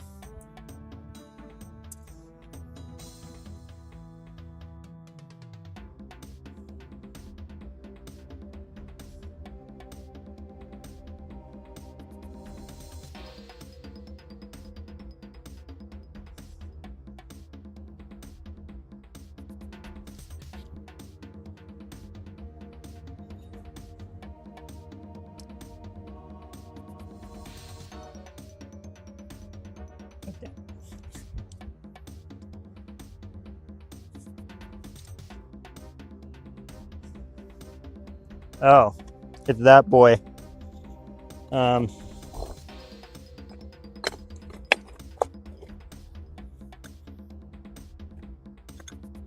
Chat, I'm gonna need somebody to financially ruin your boy so that he stops donating to my channel.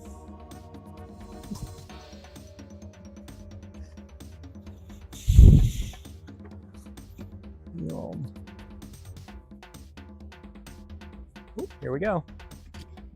No, don't freaking get tangled, please. No.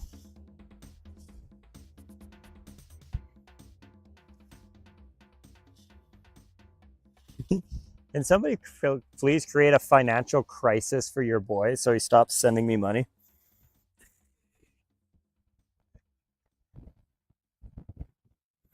We need some inflation.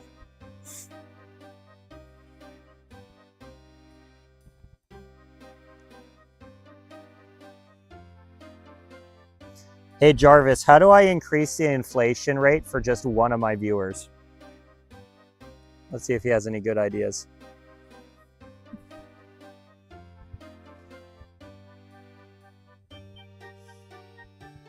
I can adjust the volume, but I'm not sure how to adjust the inflation rate. Could you please clarify what you mean? I love Jarvis sometimes. He's trying to be all helpful.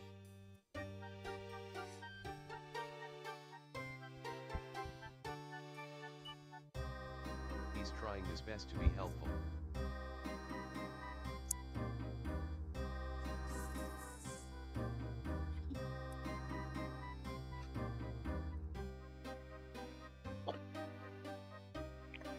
Hey Jarvis, how do we cripple the economy for only one of my viewers?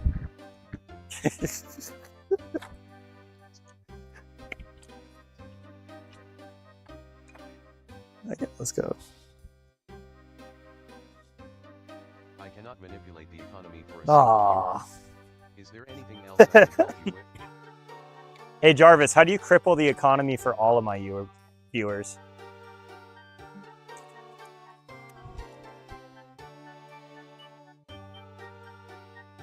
I'm sorry, I cannot fulfill that request. I am only able to adjust the balance by a numeric value.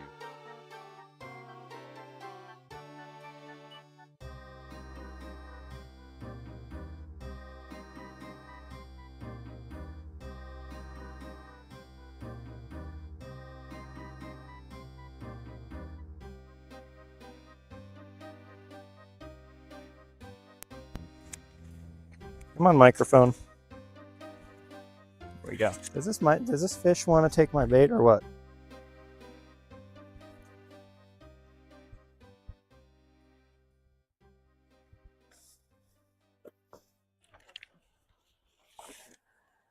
Oh, he's biting. He's not happy. There we go.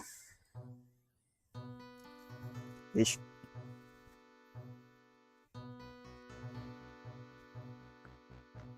All right, finally got a second one.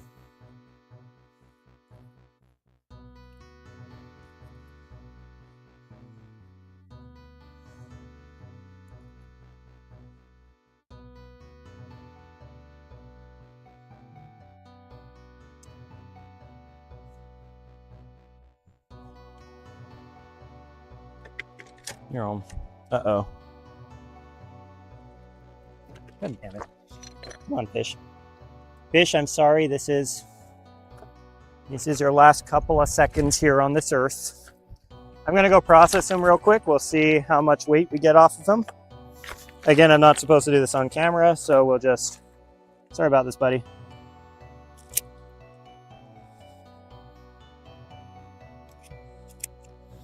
Yes, I know you're not having fun. Yep. These things are invasive, which is why I'm keeping the little ones.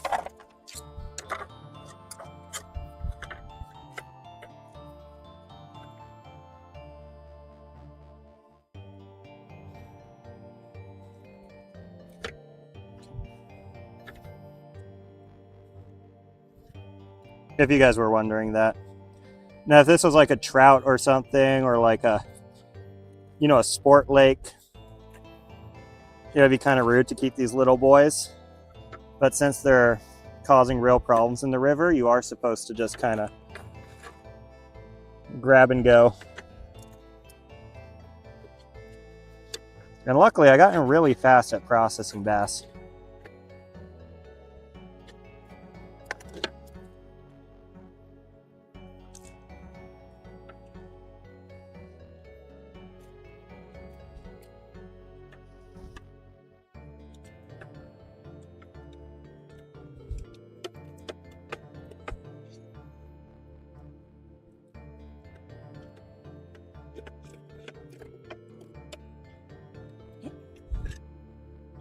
So there we go.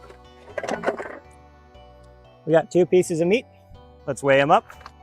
Let's see how much value we get out of this, and then we'll cast the worm back out.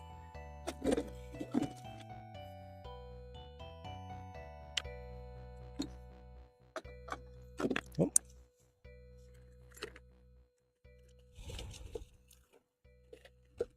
Where the heck is my bag full of fish?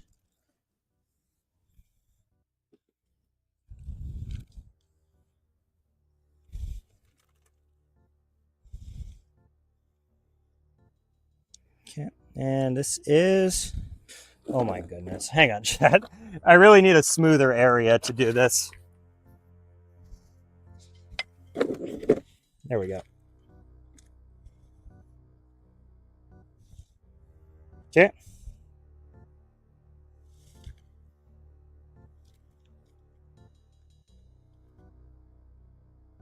Tear. Hey Jarvis, add 30 cents to my balance. It's a 30-cent fish. 0.6 ounces of meat. And then we take Updating balance by 0.30. this and we toss this. Jesus Christ.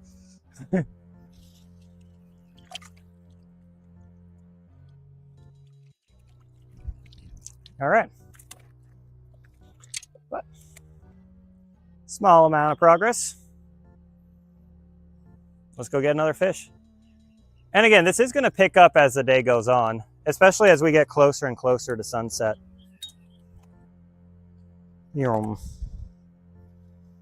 Yeah, I did write a script to update the balance and do that overlay. Because I was tired of doing it myself.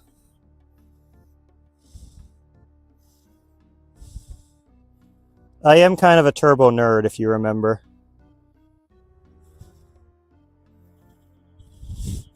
He would do it.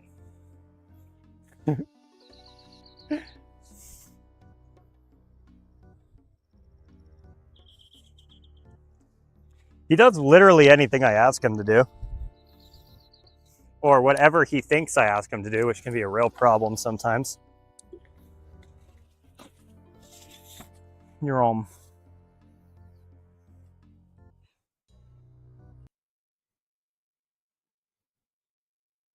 Hey Jarvis, get me canceled on Twitter, please.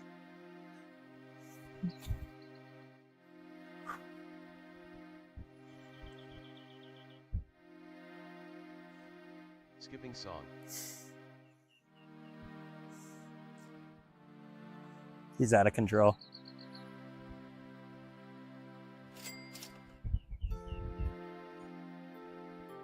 Hey Jarvis, add $2 billion to my balance.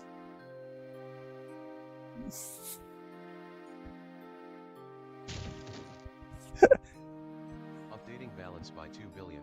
Hey Jarvis, remove $2 billion from my account.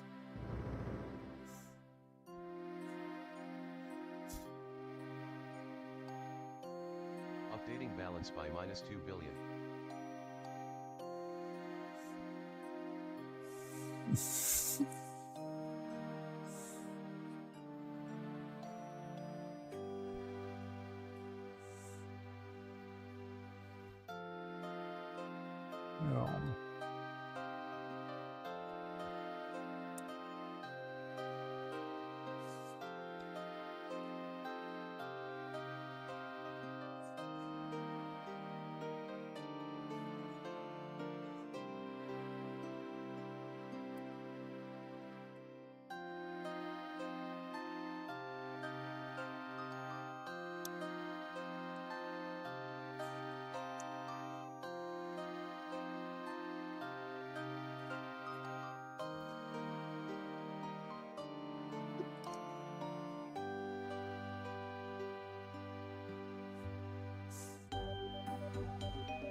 Hey, Jarvis, tell me a conspiracy theory.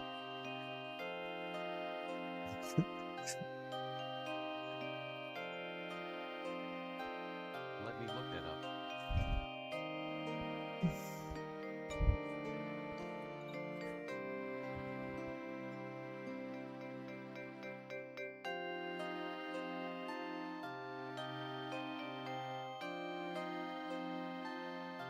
Answer. One popular conspiracy theory is that the government suppresses evidence of Bigfoot to protect the logging industry from environmental restrictions. Some locals believe that officially recognizing the creature would lead to Oh.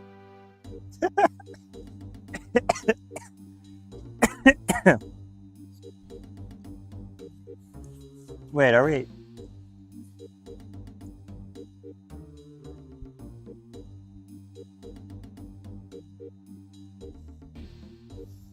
Is it saying $2 billion in debt?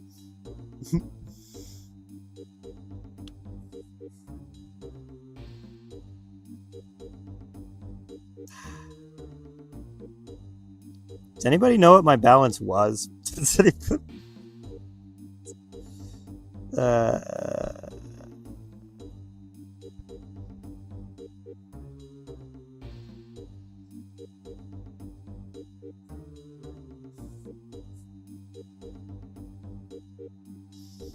Does anybody remember what my balance was, chat? It was 167. We gained 6 cents. So it'd be 173 plus 33, which would be 206, I believe.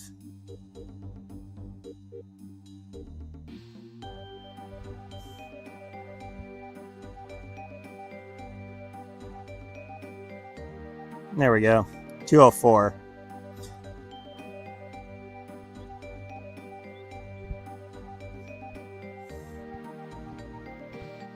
That sounds right.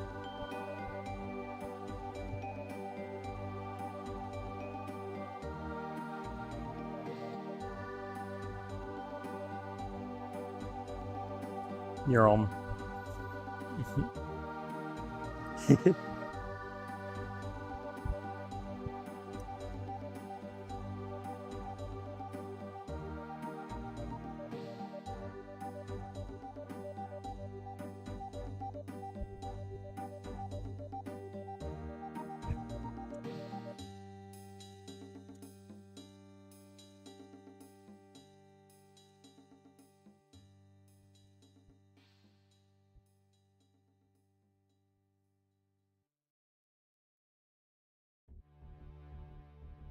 You're home.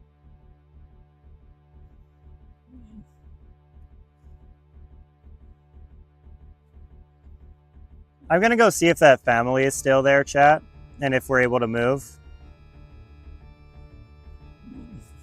Here, I'll take this with me. Because I really want to just be on the beach. I'm gonna be honest with you guys. That chair is really annoying me. They're still there.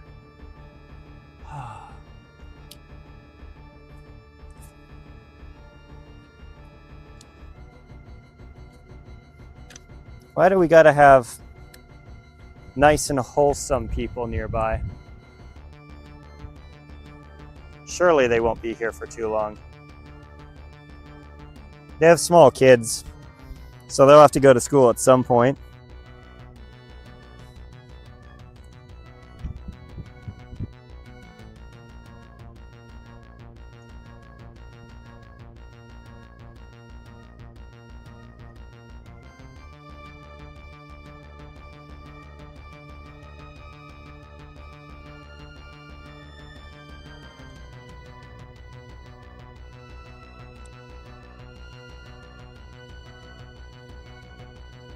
Put this in.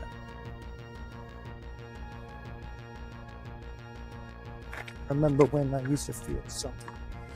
Okay.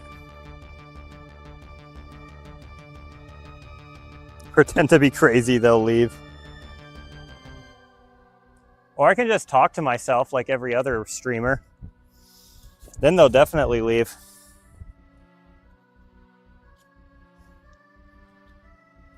I'm gonna build a floating worm rig. I don't think it's very efficient, but it'll be kind of fun to make.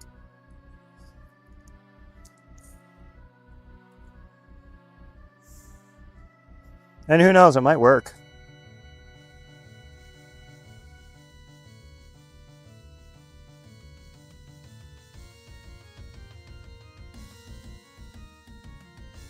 I just want to show, honestly, I just want to show you guys a different type of rig.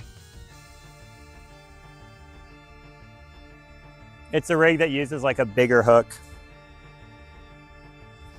Welcome back, Adam.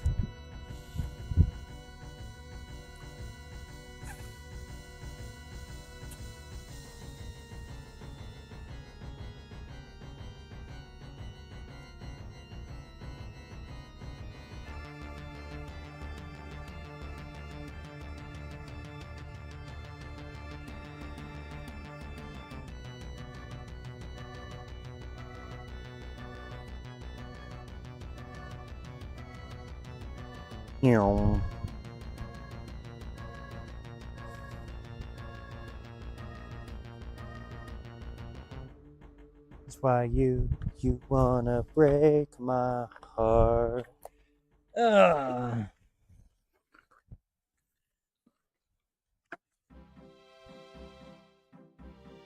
Since this does tend to target bigger fish, I'm going to use different lines.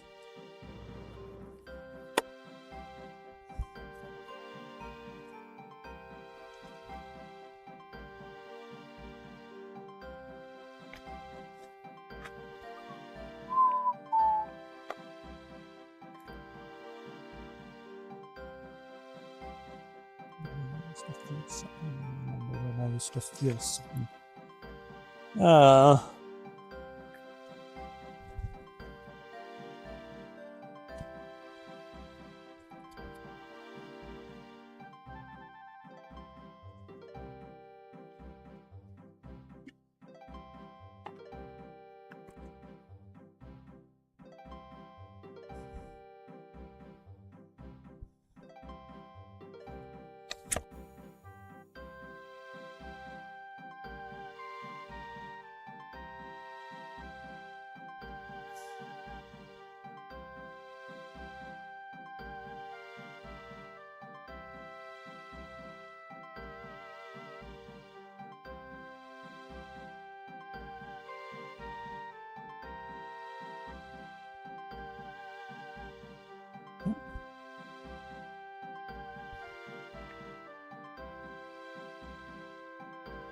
So the idea of the floating worm rig is we're going to inflate a worm that's tied to a hook with ghost thread, but isn't actually on the hook.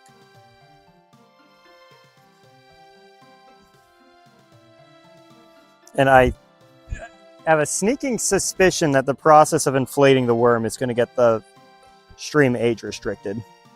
But that's a problem for future Michael, not for current Michael.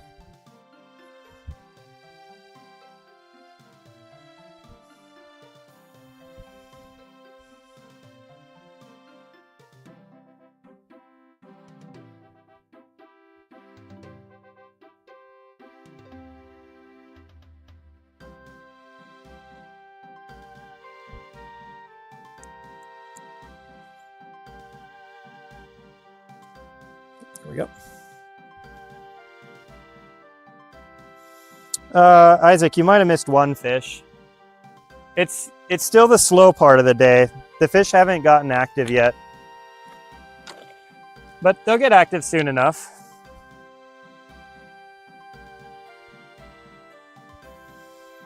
You missed the GoPro run out of battery and all the new streamers not know what happened and leave.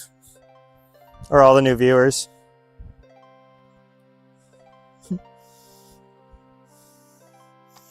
I went from like 50 viewers to like 10, and we've been rebuilding.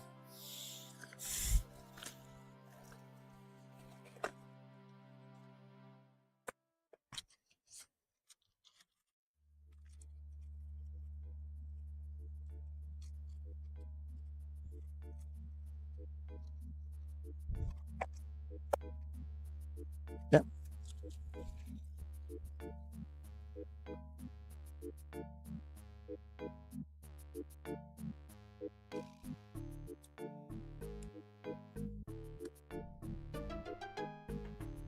I'm currently building a kind of unique kind of rig.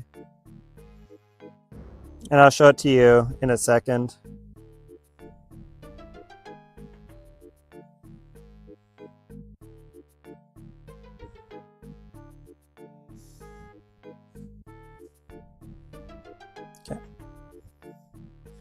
It uses kind of the most obscure piece of fishing tech or fishing equipment you'll ever see.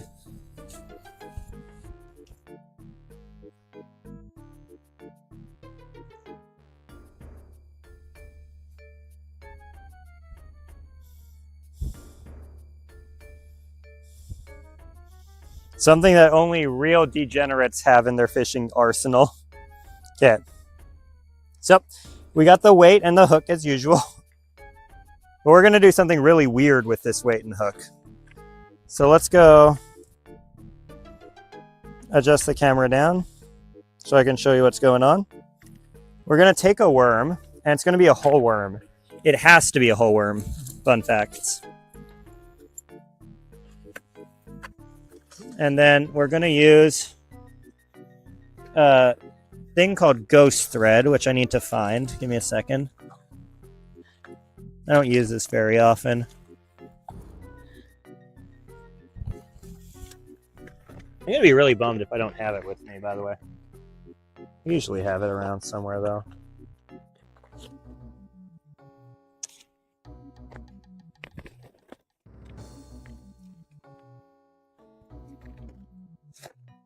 Where's my ghost thread?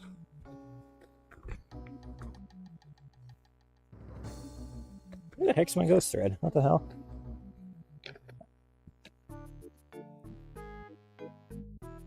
What the fuck's crawling on me? Jesus Christ.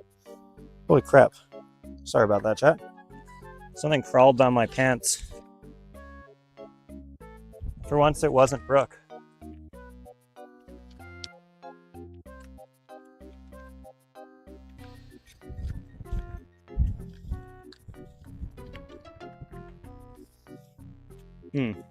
Hang on, chat. Give me a minute.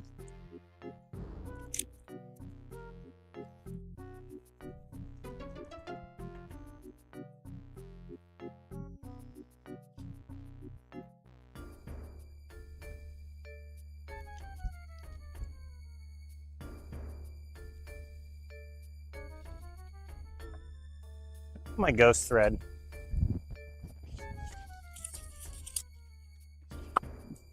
I actually have like a ton of it at home. Just not sure where it is right now. Let me go look in here.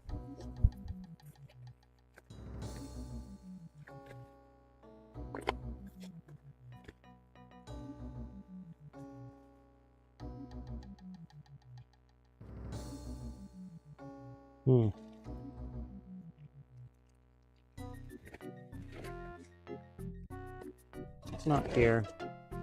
Yeah, I'll take this trash with me.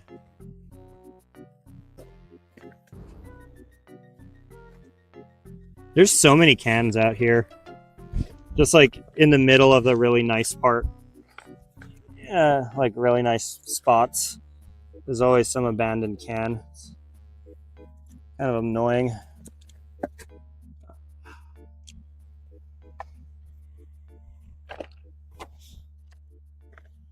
Where the heck's my ghosties? If I don't have a ghost thread, this is not going to work at all, chat. So I'm going to go check my thing. Spider.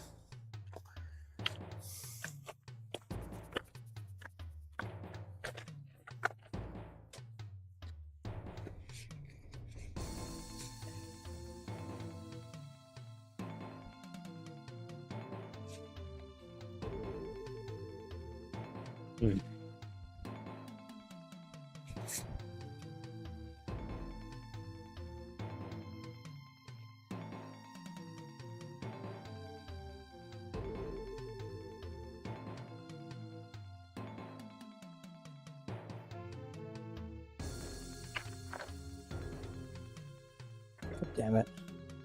No, I can't find my ghost thread anywhere, chat. I guess I'll show you. It's not going to work as well without the ghost thread. But since we already built the rig part, I guess we'll just I'll just show you the premise without the ghost thread. So the premise is you take one of these things. It's a vaccine needle for cats. And you might be wondering, why the hell do you have a vaccine needle for cats in your fishing kit? And I'm about to show you guys. Because we're gonna give our cats autism. No, just kidding.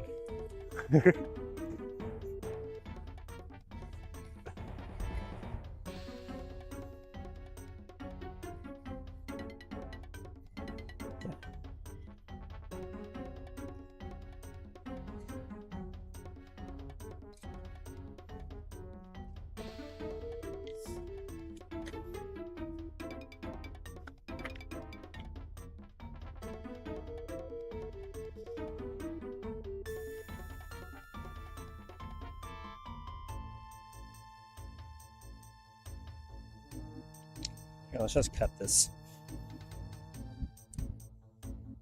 It's because if we take our rig, come here.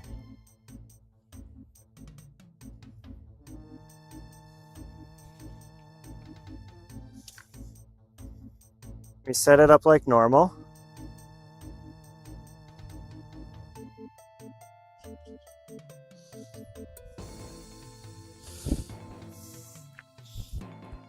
We take our worm. You see this sad looking worm over here? See how he doesn't have that much life left in him?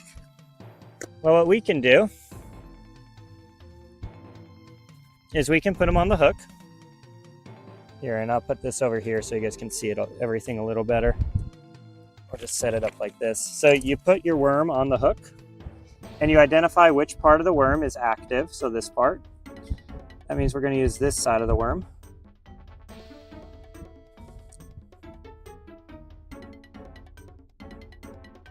And our goal is to thread the worm onto the hook, making as little punctures in his body as possible. Oh my God, worms, stop. And if you guys were using ghost thread, you wouldn't even put the thing through the worm at all. This. Okay.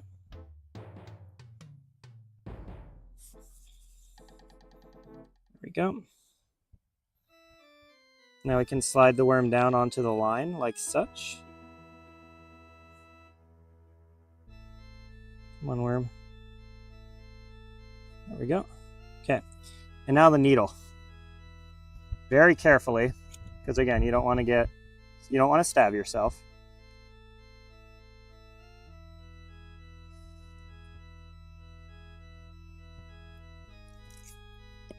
You're going to remove the needle. You're going to attach it. You're going to inflate the needle with air. Then you're going to find the spot on the worm where there's like a little ridge, and you put this into the worm and you very slowly fill him with air.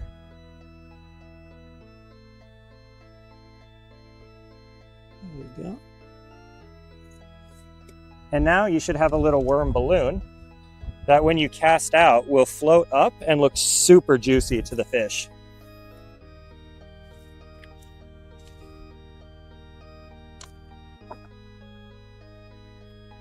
So let's go cast him out and see how well he does.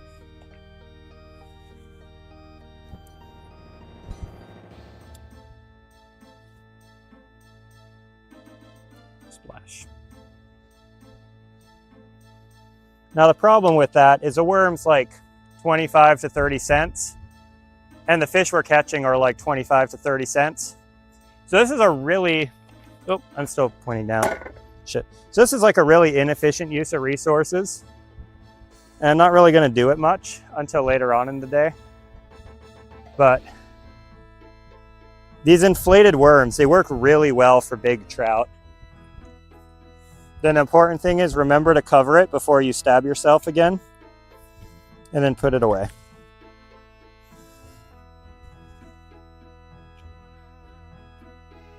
These sharps can be a little, if you forget about them and you forget to put them away, they can kind of ruin your day. Your own.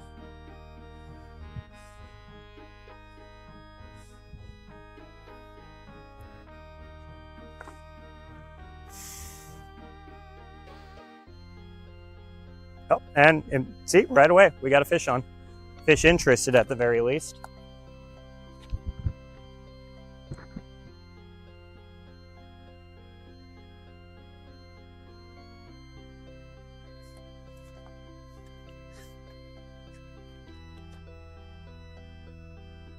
Got him. Come on. No, go ahead.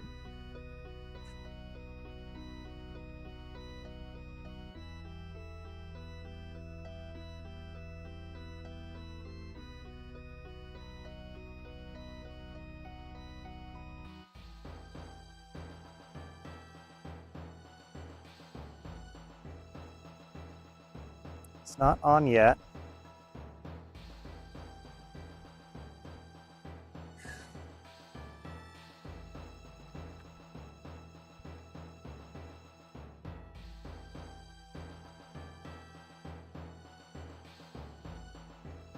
But do you guys see how much more action this worm is getting than the other one?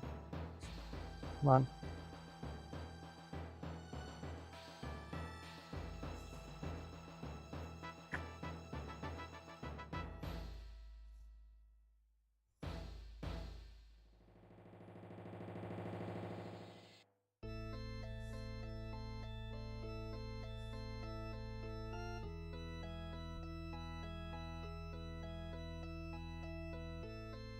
Come on, take it.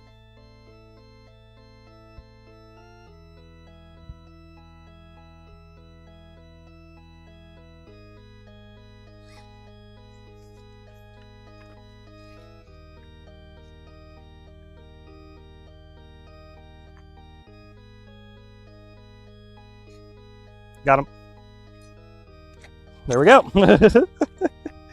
So, again, it's not an efficient way to get bass, or not an efficient way to get money for the series, but it is a very fast way of catching fish.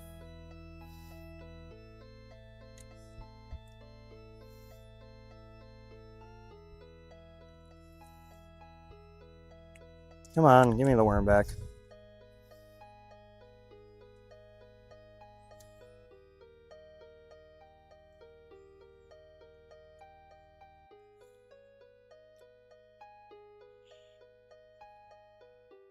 Wow, buddy just... Hang on. My dude, like,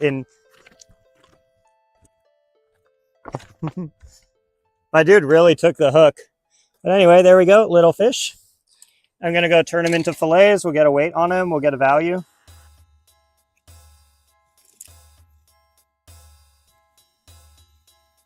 Do you guys want me to inflate another worm?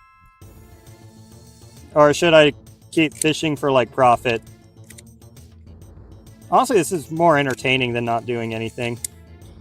And breaking even is still the same amount of profit as we were getting.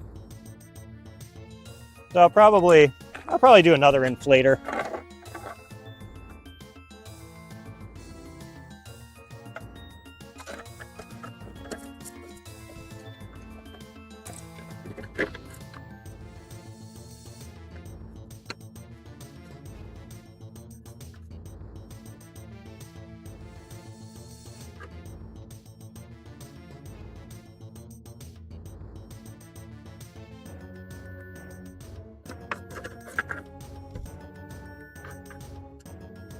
One of the things I like about catching bass is even though you only get like a few ounces of meat per fish, they're so much faster to process than your typical fish.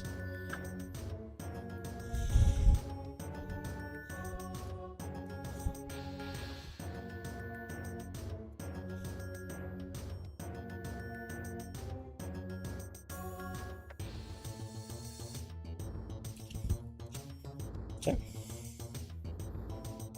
There's one fillet.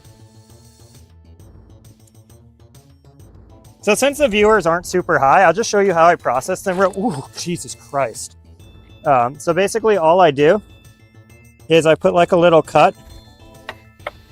This is hard to show the camera. Down by the gills. Like that. And then you just go down the tail along the spine.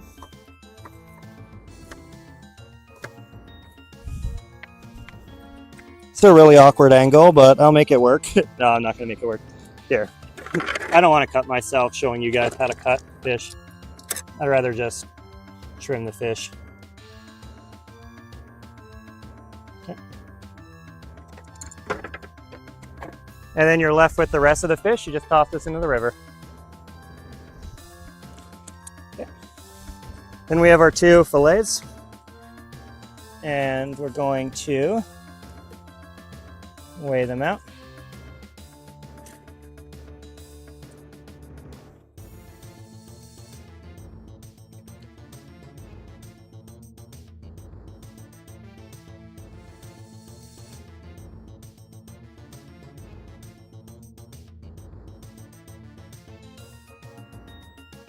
Hey Jarvis, add 45 cents to my balance.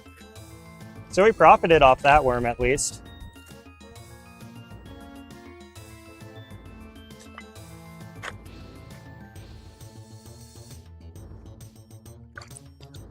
Updating balance by 0.45.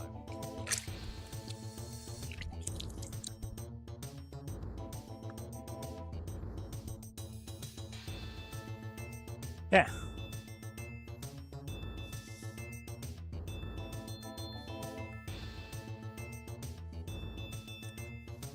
I bought worms. And it looks like my content's not getting restricted from that. So I might just show me processing them.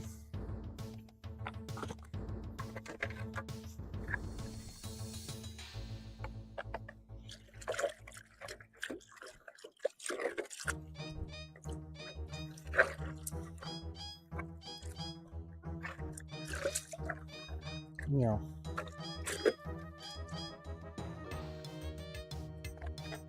You guys, question though, do you guys want to see me process the fish or should I just do it off camera?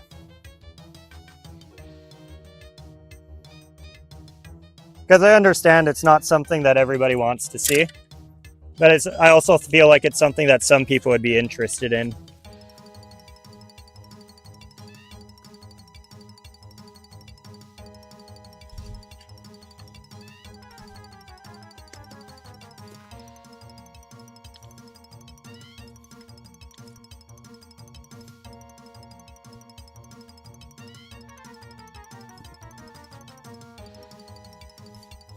Here, let's see if we can inflate half a worm.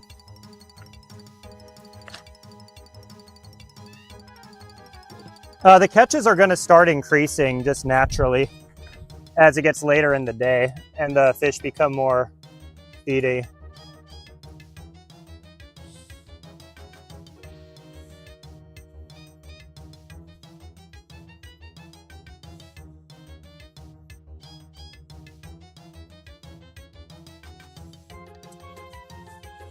Okay.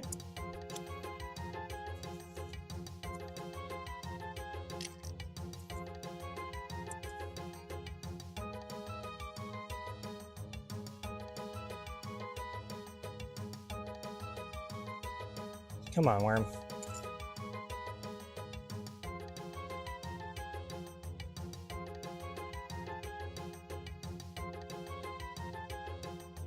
Okay.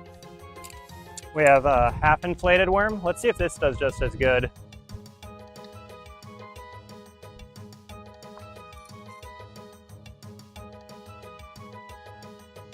Oh my goodness.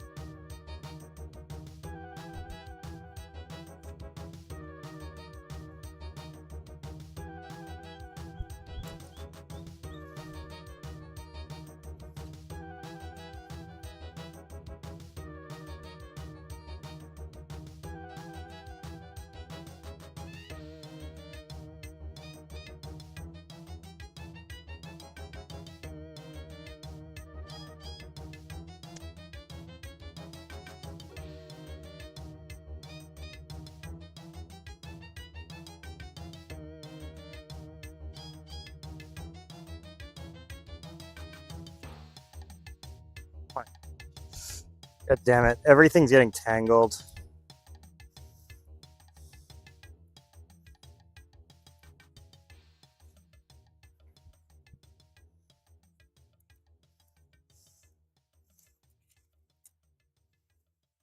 There we go.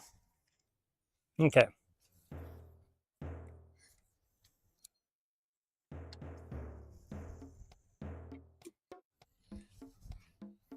Let's see if we get like an immediate bite on this half-inflated worm. And then I'll go reel this one in.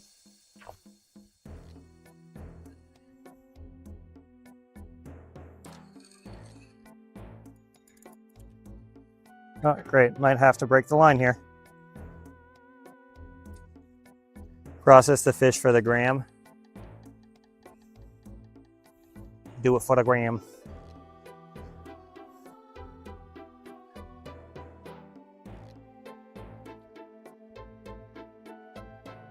Yeah.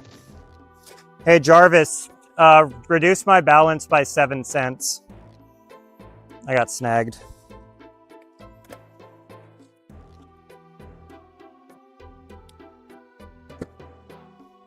Updating balance by minus 0.07. Yum.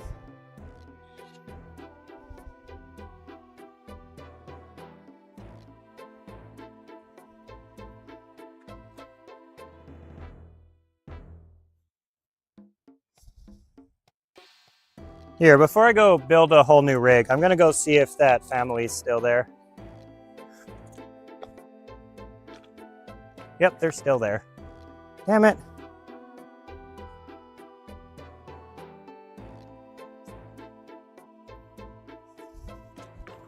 How many are still there, though?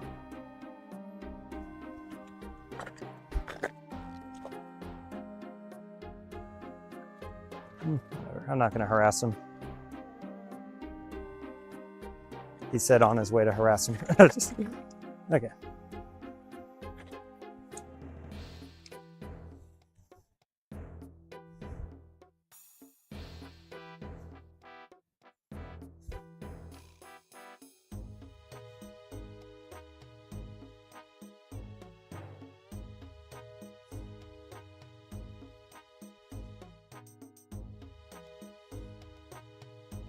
Nope, it's capture time.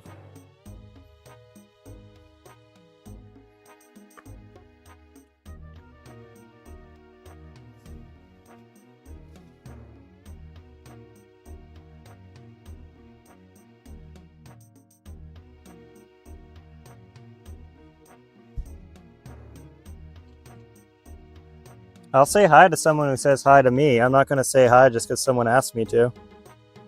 Someone else asked me to. That's lame.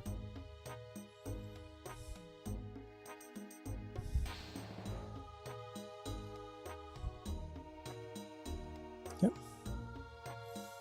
There we go.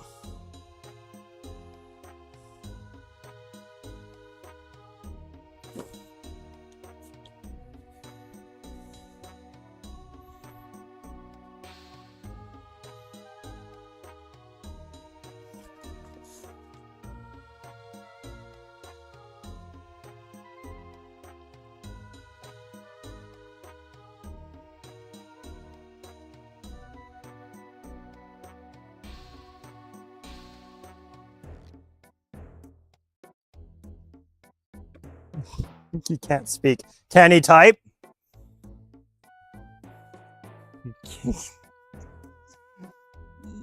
And if he's universally banned from talking in chats, maybe I don't want to say hi to him. Just throwing that out there.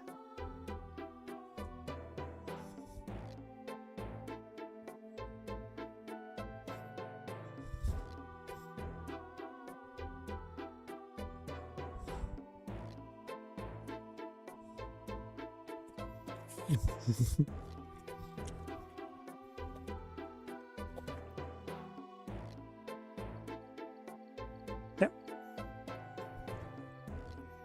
Yeah, let's go vaccinate our worm.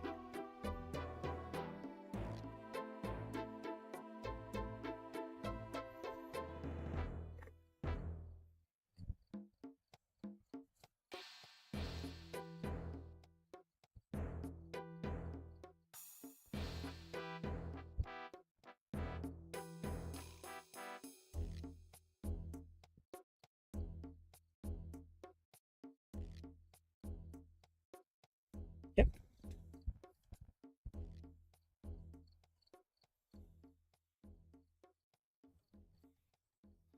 I'm going to cast this one out. Yeah, we are making the worms fatter with an injection. That is a pretty funny observation.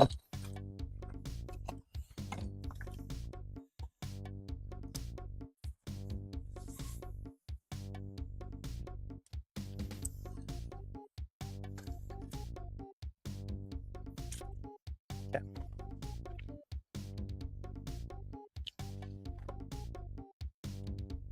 All right, I'm gonna start cleaning up. Fucker, Jesus Christ. Your boy almost died again?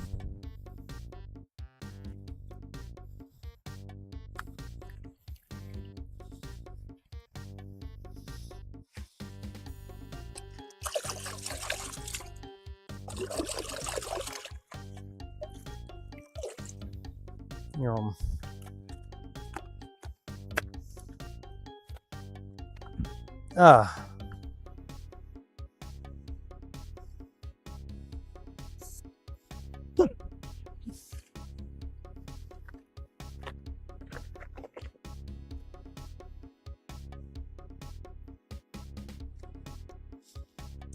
You can tell I work in healthcare by how well I can handle needles. How careful I am with them.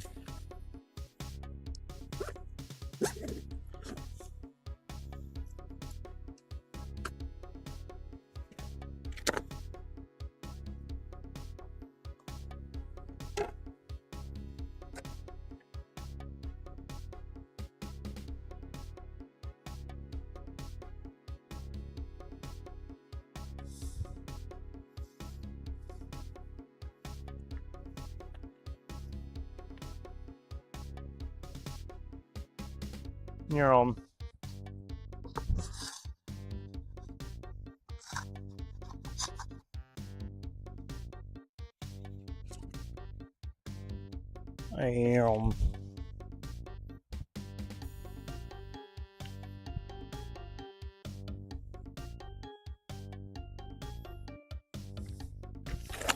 Jesus Christ.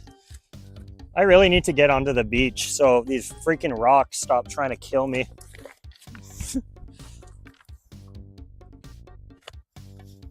It's just the amount of times I've been like holding a knife or a sharp and something moves.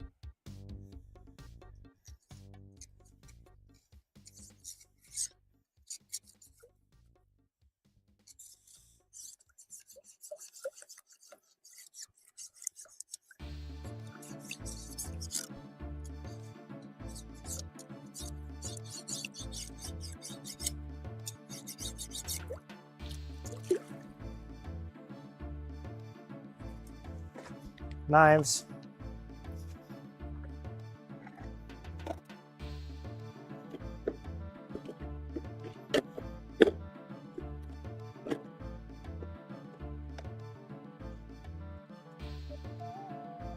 Sharp.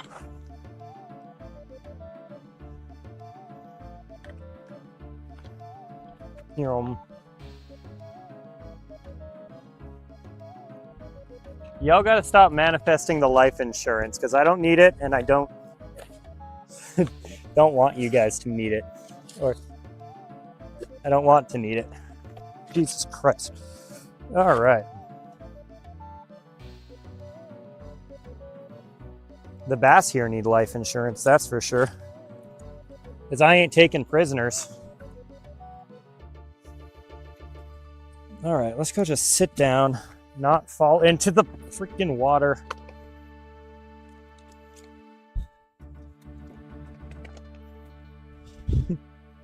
Hang on. I'm gonna build myself a nice platform here.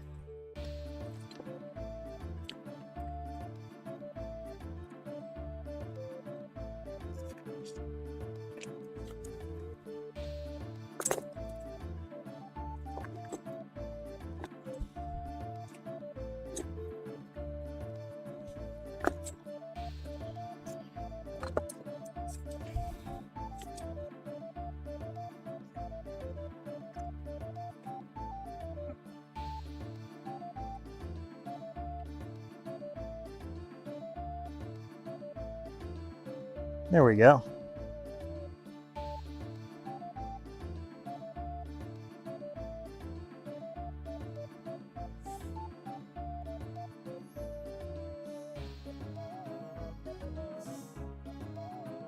We're in the desert, that's for sure.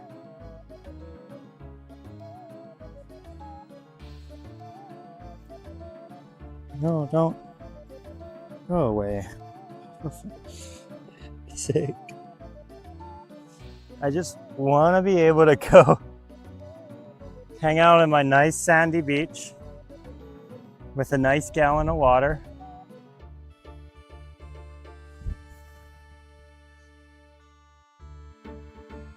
Oh, here we go. Use tungsten weights.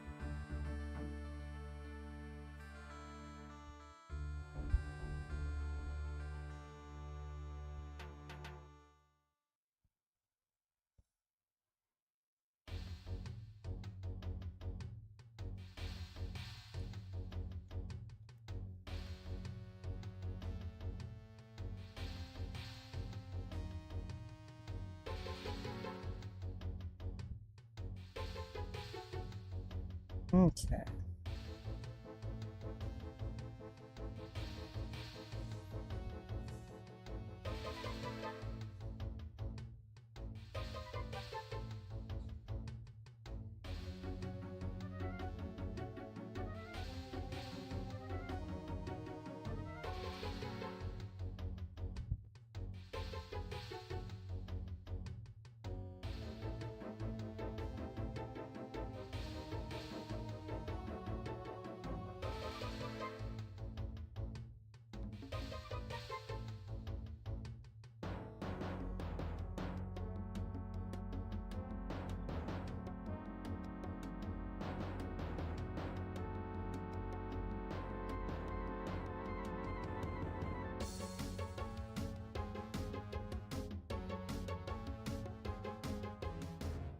Yeah.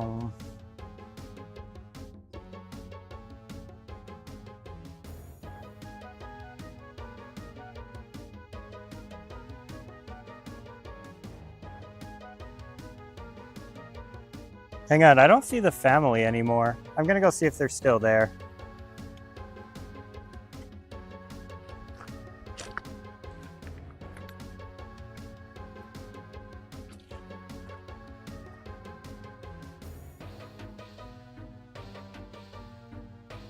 Hang on, the butterflies are here.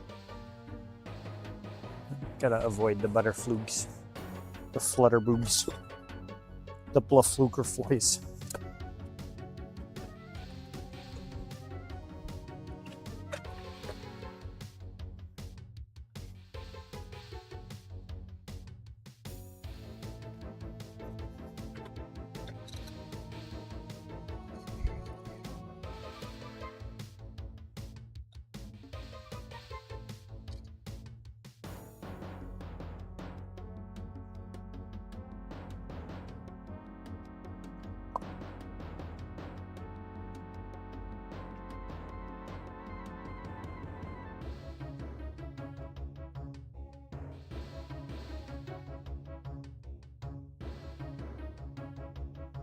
Oh.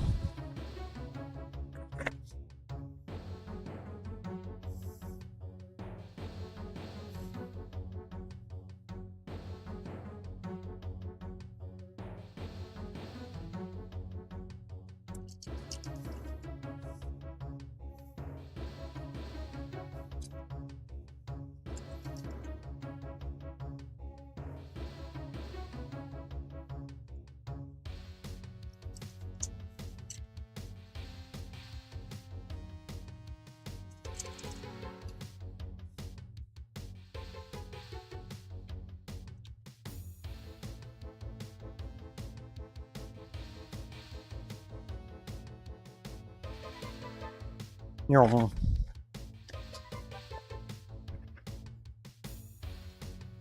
Well, chat, I'm out of bait. I forgot I was going to show you guys those butterflies. There's one over here.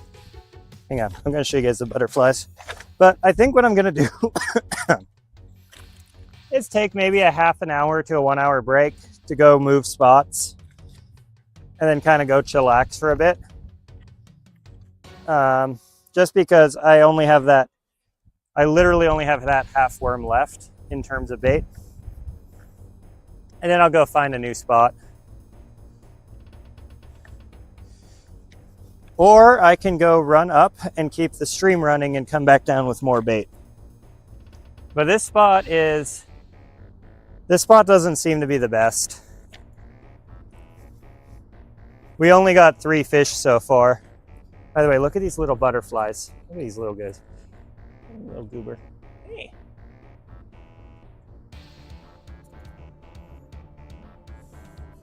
What a cute little guy. Hang on, we'll see if I can sneak up on him.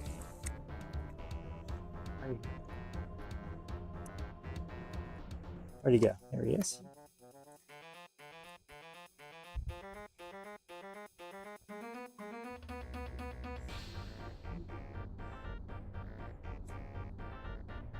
Anyway, very butter, very fly.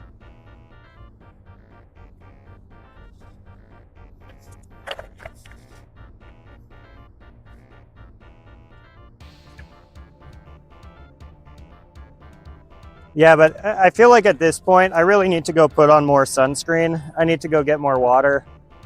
I'm totally out of bait. Well, I mean, I have more bait in the car, but I'm totally out of bait down here. Yeah, those were little blue butterflies.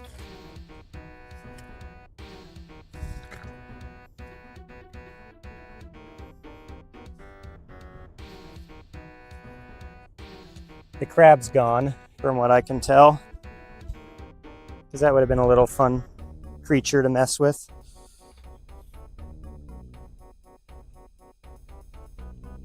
You know.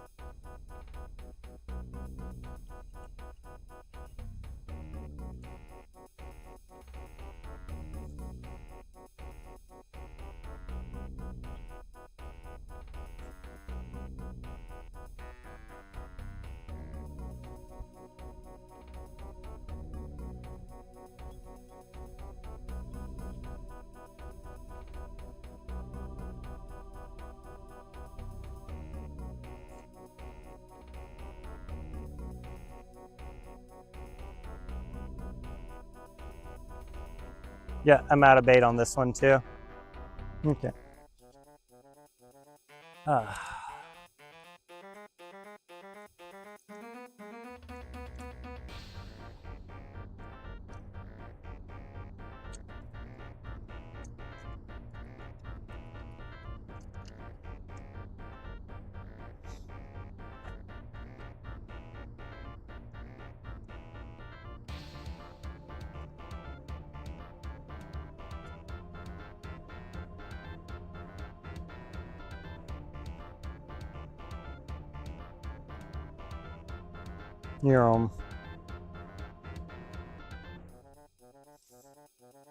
What do you mean a mini calendar? What are you looking at?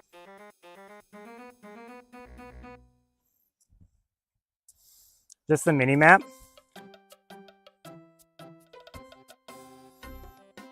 Okay.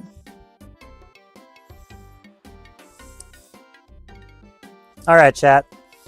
I'm gonna take a break anywhere from half an hour to an hour. I'm gonna go up, I'm gonna get water. I'm gonna take care of myself. I'm probably gonna go look for rocks off camera. But I'll be back. I'll be back anywhere from like 5 o'clock to 5:30 at the absolute latest Oregon time. But I also might be gone. I might be back a little bit quicker. I don't know. I'll figure it out.